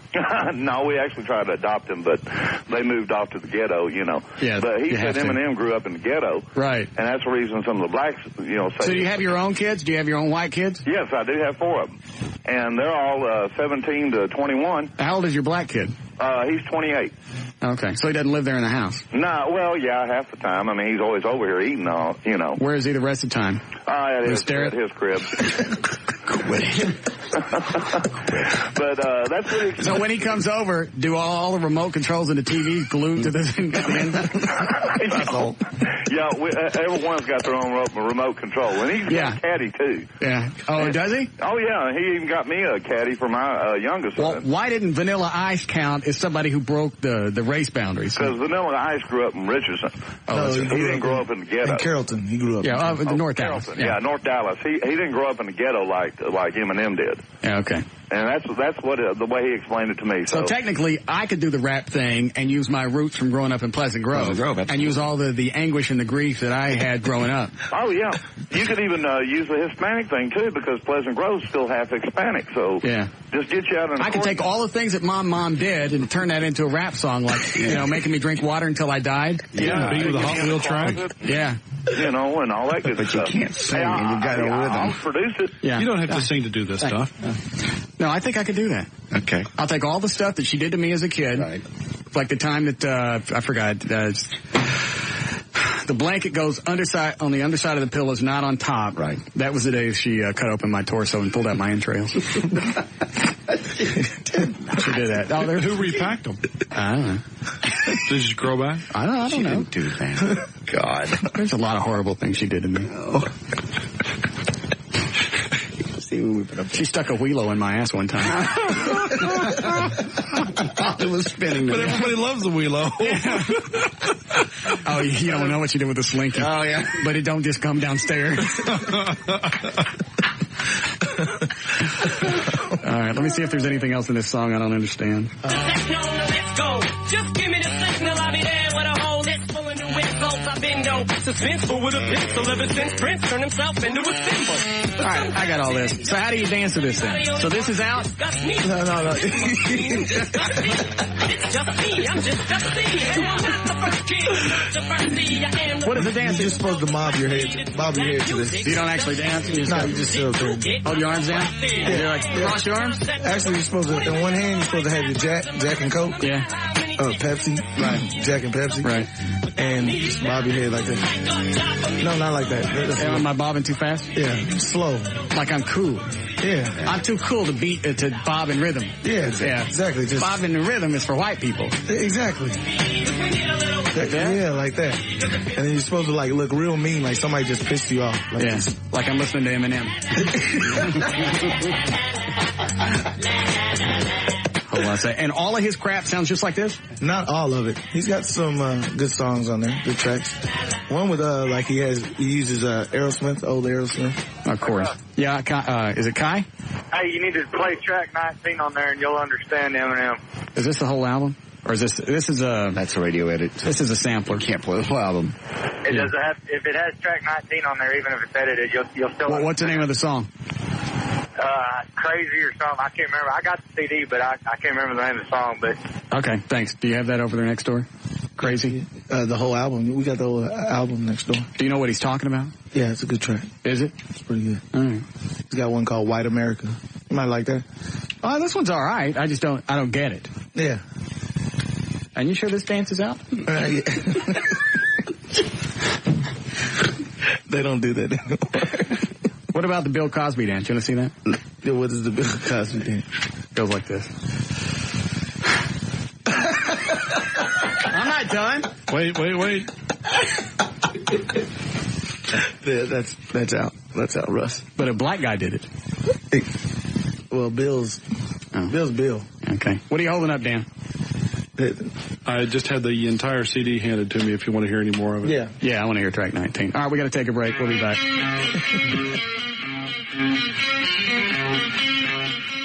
More of the Russ Martin Show coming right up. Is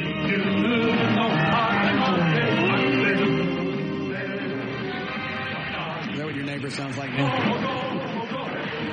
Not quite that heroic. What I usually hear is a lot of screaming in Chinese, usually from the grandmother. Because she's in charge of him during the day when they're home. Got it. And everybody else is at the donut shop or wherever. Do you know what they do for a living? Actually, animation? Kind of joking, but I think they run a donut shop. They now have 9 people living in that house. And 6 cars. Can't there be a limit on how many people they cram in a house? There's supposed to be. Well, I know you've ratted them out to the homeowners association. What'd they say?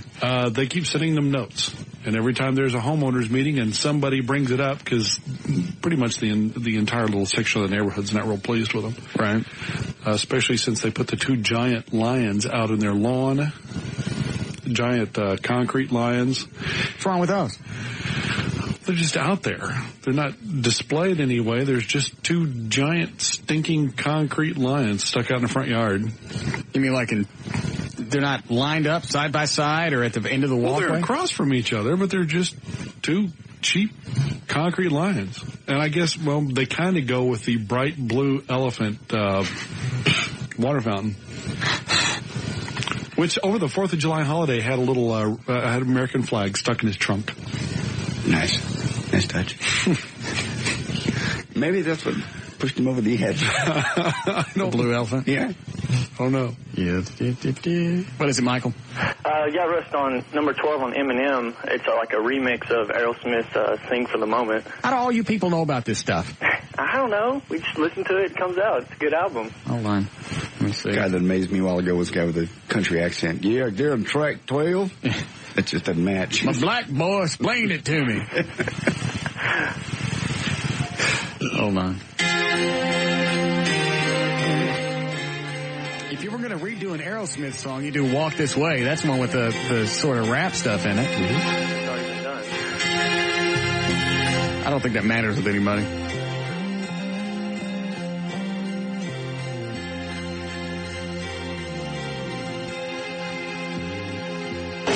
These ideas are nightmares. there was a child with dyed hair and who likes staring. Like whatever they say has no bearing. It's so scary in a house that allows no swearing. To see him walking around with his headphones. So what is this? Is this his story? Yeah. Carries a problem child. What bothers him all comes out when he talks about. Kind of talks about his mom.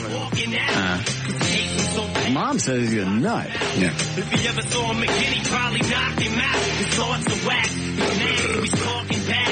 Talking black. Brainwashed from rock and rap. He sagged his pants, threw rags in a stocking cap. His stepfather hit him, so he socked him back and broke his nose.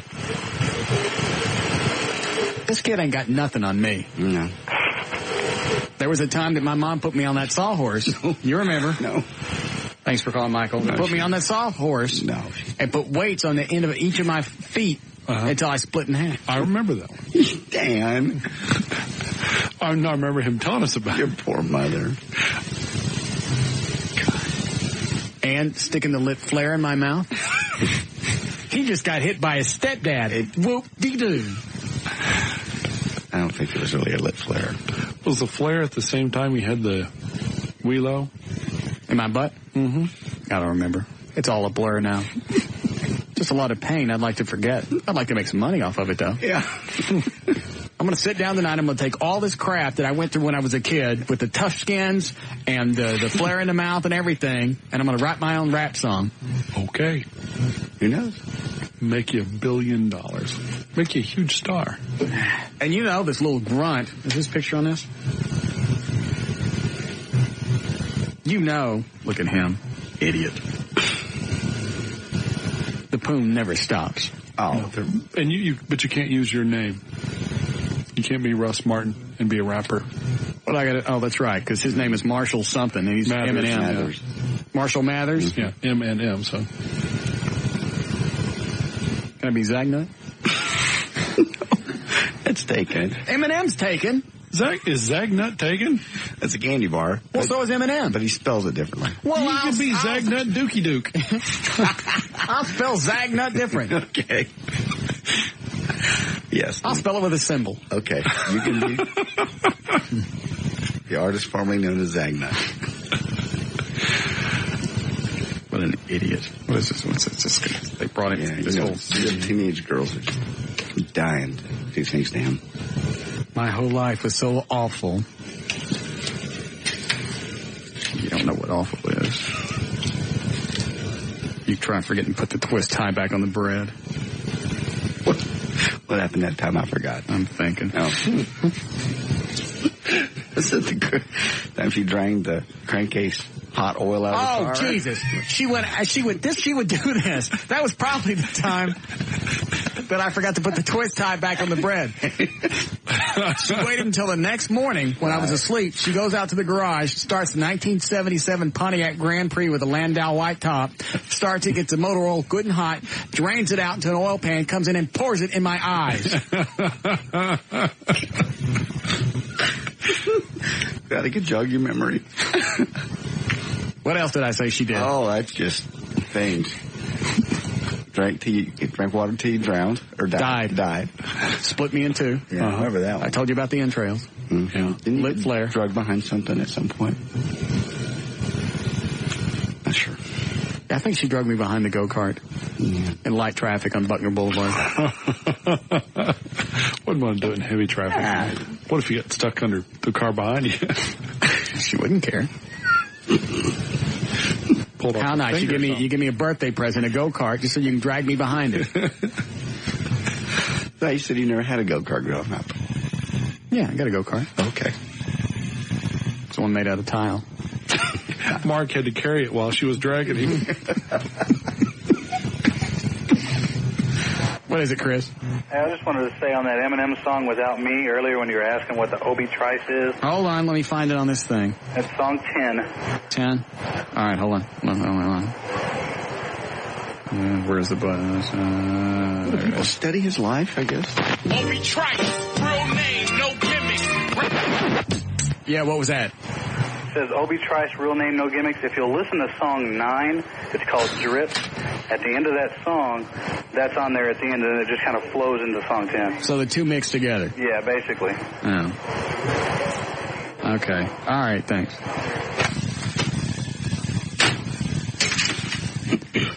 What the hell are people doing listening to this show that like Eminem? It's a very diverse crowd. Well, we don't play any music for the most part that's going to turn anybody off. Yeah, I suppose. Eddie, you want this for your kids? Do you care? Do they like him? Oh, this one does. Oh, there. Tomorrow will be the premiere of Zagnut. Are there any other candy names that are funny? I'm sure you can stop by 7-Eleven and take a look. Almond Joy. M&M. Goobers. Raisinets. Raisinets. Need something chewy.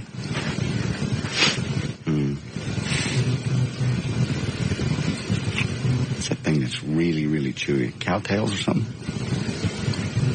I don't know what they're called. Sugar Daddy. Yeah, those are the chewy ones. Uh-huh. I don't like them. So far, I like Zagnut.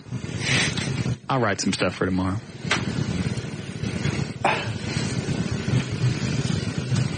Go ahead, Nick. Yeah, I just didn't know if you guys had talked about the fact that he's been nailing Kim Basinger for the last few months. No, he hasn't. I swear to you. Hand me that album back. Look at this. Plus tons of others, I'm sure. Who else has he dated? Oh, hell if I know. I just saw that on one of my spank sites. There's no way. All right, thanks. That's all about power. Power and control in Hollywood. But he's got no talent. It's not like he's in a rock band. I mean, that's how the Rolling Stones and all these other guys get chicks. They're in cool bands. Chicks like to watch you play the guitar, play an instrument. He doesn't do anything. He does Dr. Seuss to... Whether you like it or not, he does have talent. He's being played on the top TV station in town right across the hall here. Well, let me tell you something, my ninny. What? Tomorrow, Zagnut bust a loose. Bust a nut. Bust a zag. That's my name, Bust a Zag. I like that. Bust a zag. Okay.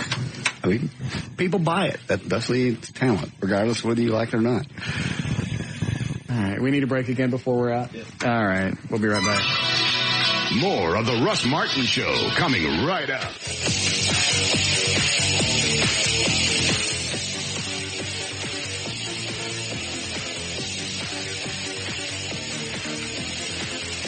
All right, just about 7 o'clock. J.D. Ryan is here. Eddie Boyd, producer Dan Lewis. What does this guy on 5 want, Dan? Oh, he is upset about what you said about rap music. Good. Yes, Corey? Yeah, I'm not upset. I was just... It takes more talent than you think. No, it doesn't. No, it doesn't. Why do you say? Because it doesn't. I can make up stuff while I'm standing here and just throw in Dr. Seuss rhymes in the middle while I'm babbling. No, I mean, you got to be a little clever. No, you don't.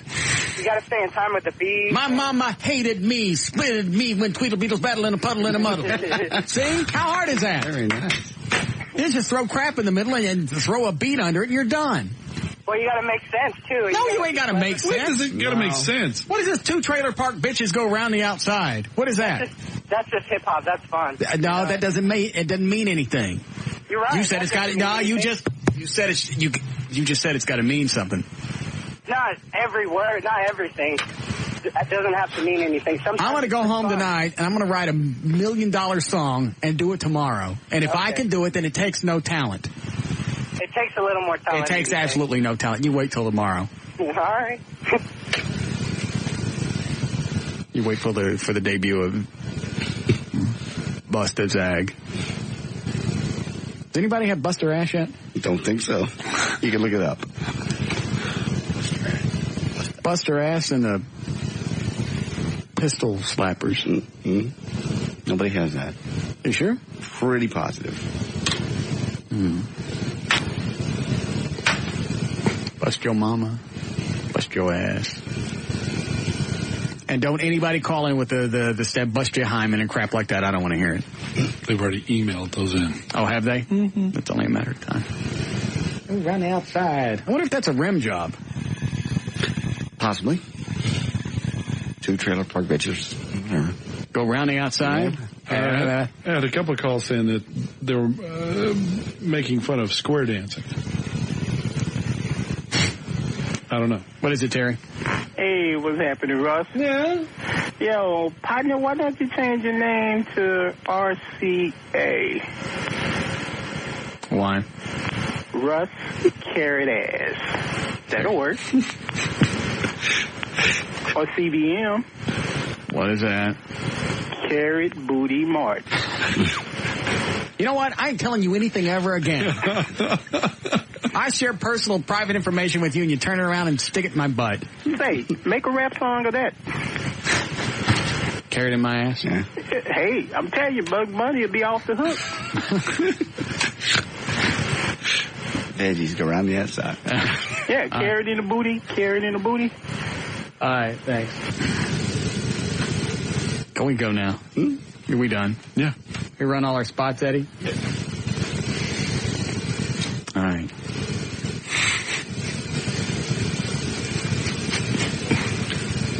Did anybody call you back from the Ice House, by the way, Dan? No pages, no calls back. So they have all your good numbers? Yes. To where they can get a hold of you on the air? Mm-hmm. I called the corporate office. I called House of Blues corporate and left messages for all of their head folks. Used the CBS magic wand, the whole thing. Number 1 might have popped out a couple of times. I just can't believe this guy would be stupid enough to kick not just me, but anybody in radio out without checking out ahead of time. Did you really bag on the Ice House here at the Smirnoff, or somebody hosing me, or maybe I misunderstood? Or even if you did say this, let me make sure you have a better time this time. And the problem I had there last time had nothing to do with the Ice House. It had to do with the content of the concert and the type of chicks that showed up for that concert. It was just a bunch of big fat bitches in there. That's got nothing to do with them. They got to let them in if they buy the tickets. That guy's a horse's ass. Eddie, you finished the background check on this John De La Rosa yet? Not yet. You got the PIs ready to crawl up his butt? Yeah, they're all over him. Good. I want information. I want background. I want credit checks. I want his trash. I want his dog dead. His family. Never mind. You're the Russ Martin from that talk radio station. You're not welcome in here. You just kept me out of the Ice House at a Ray Manilow concert. How could I really be mad?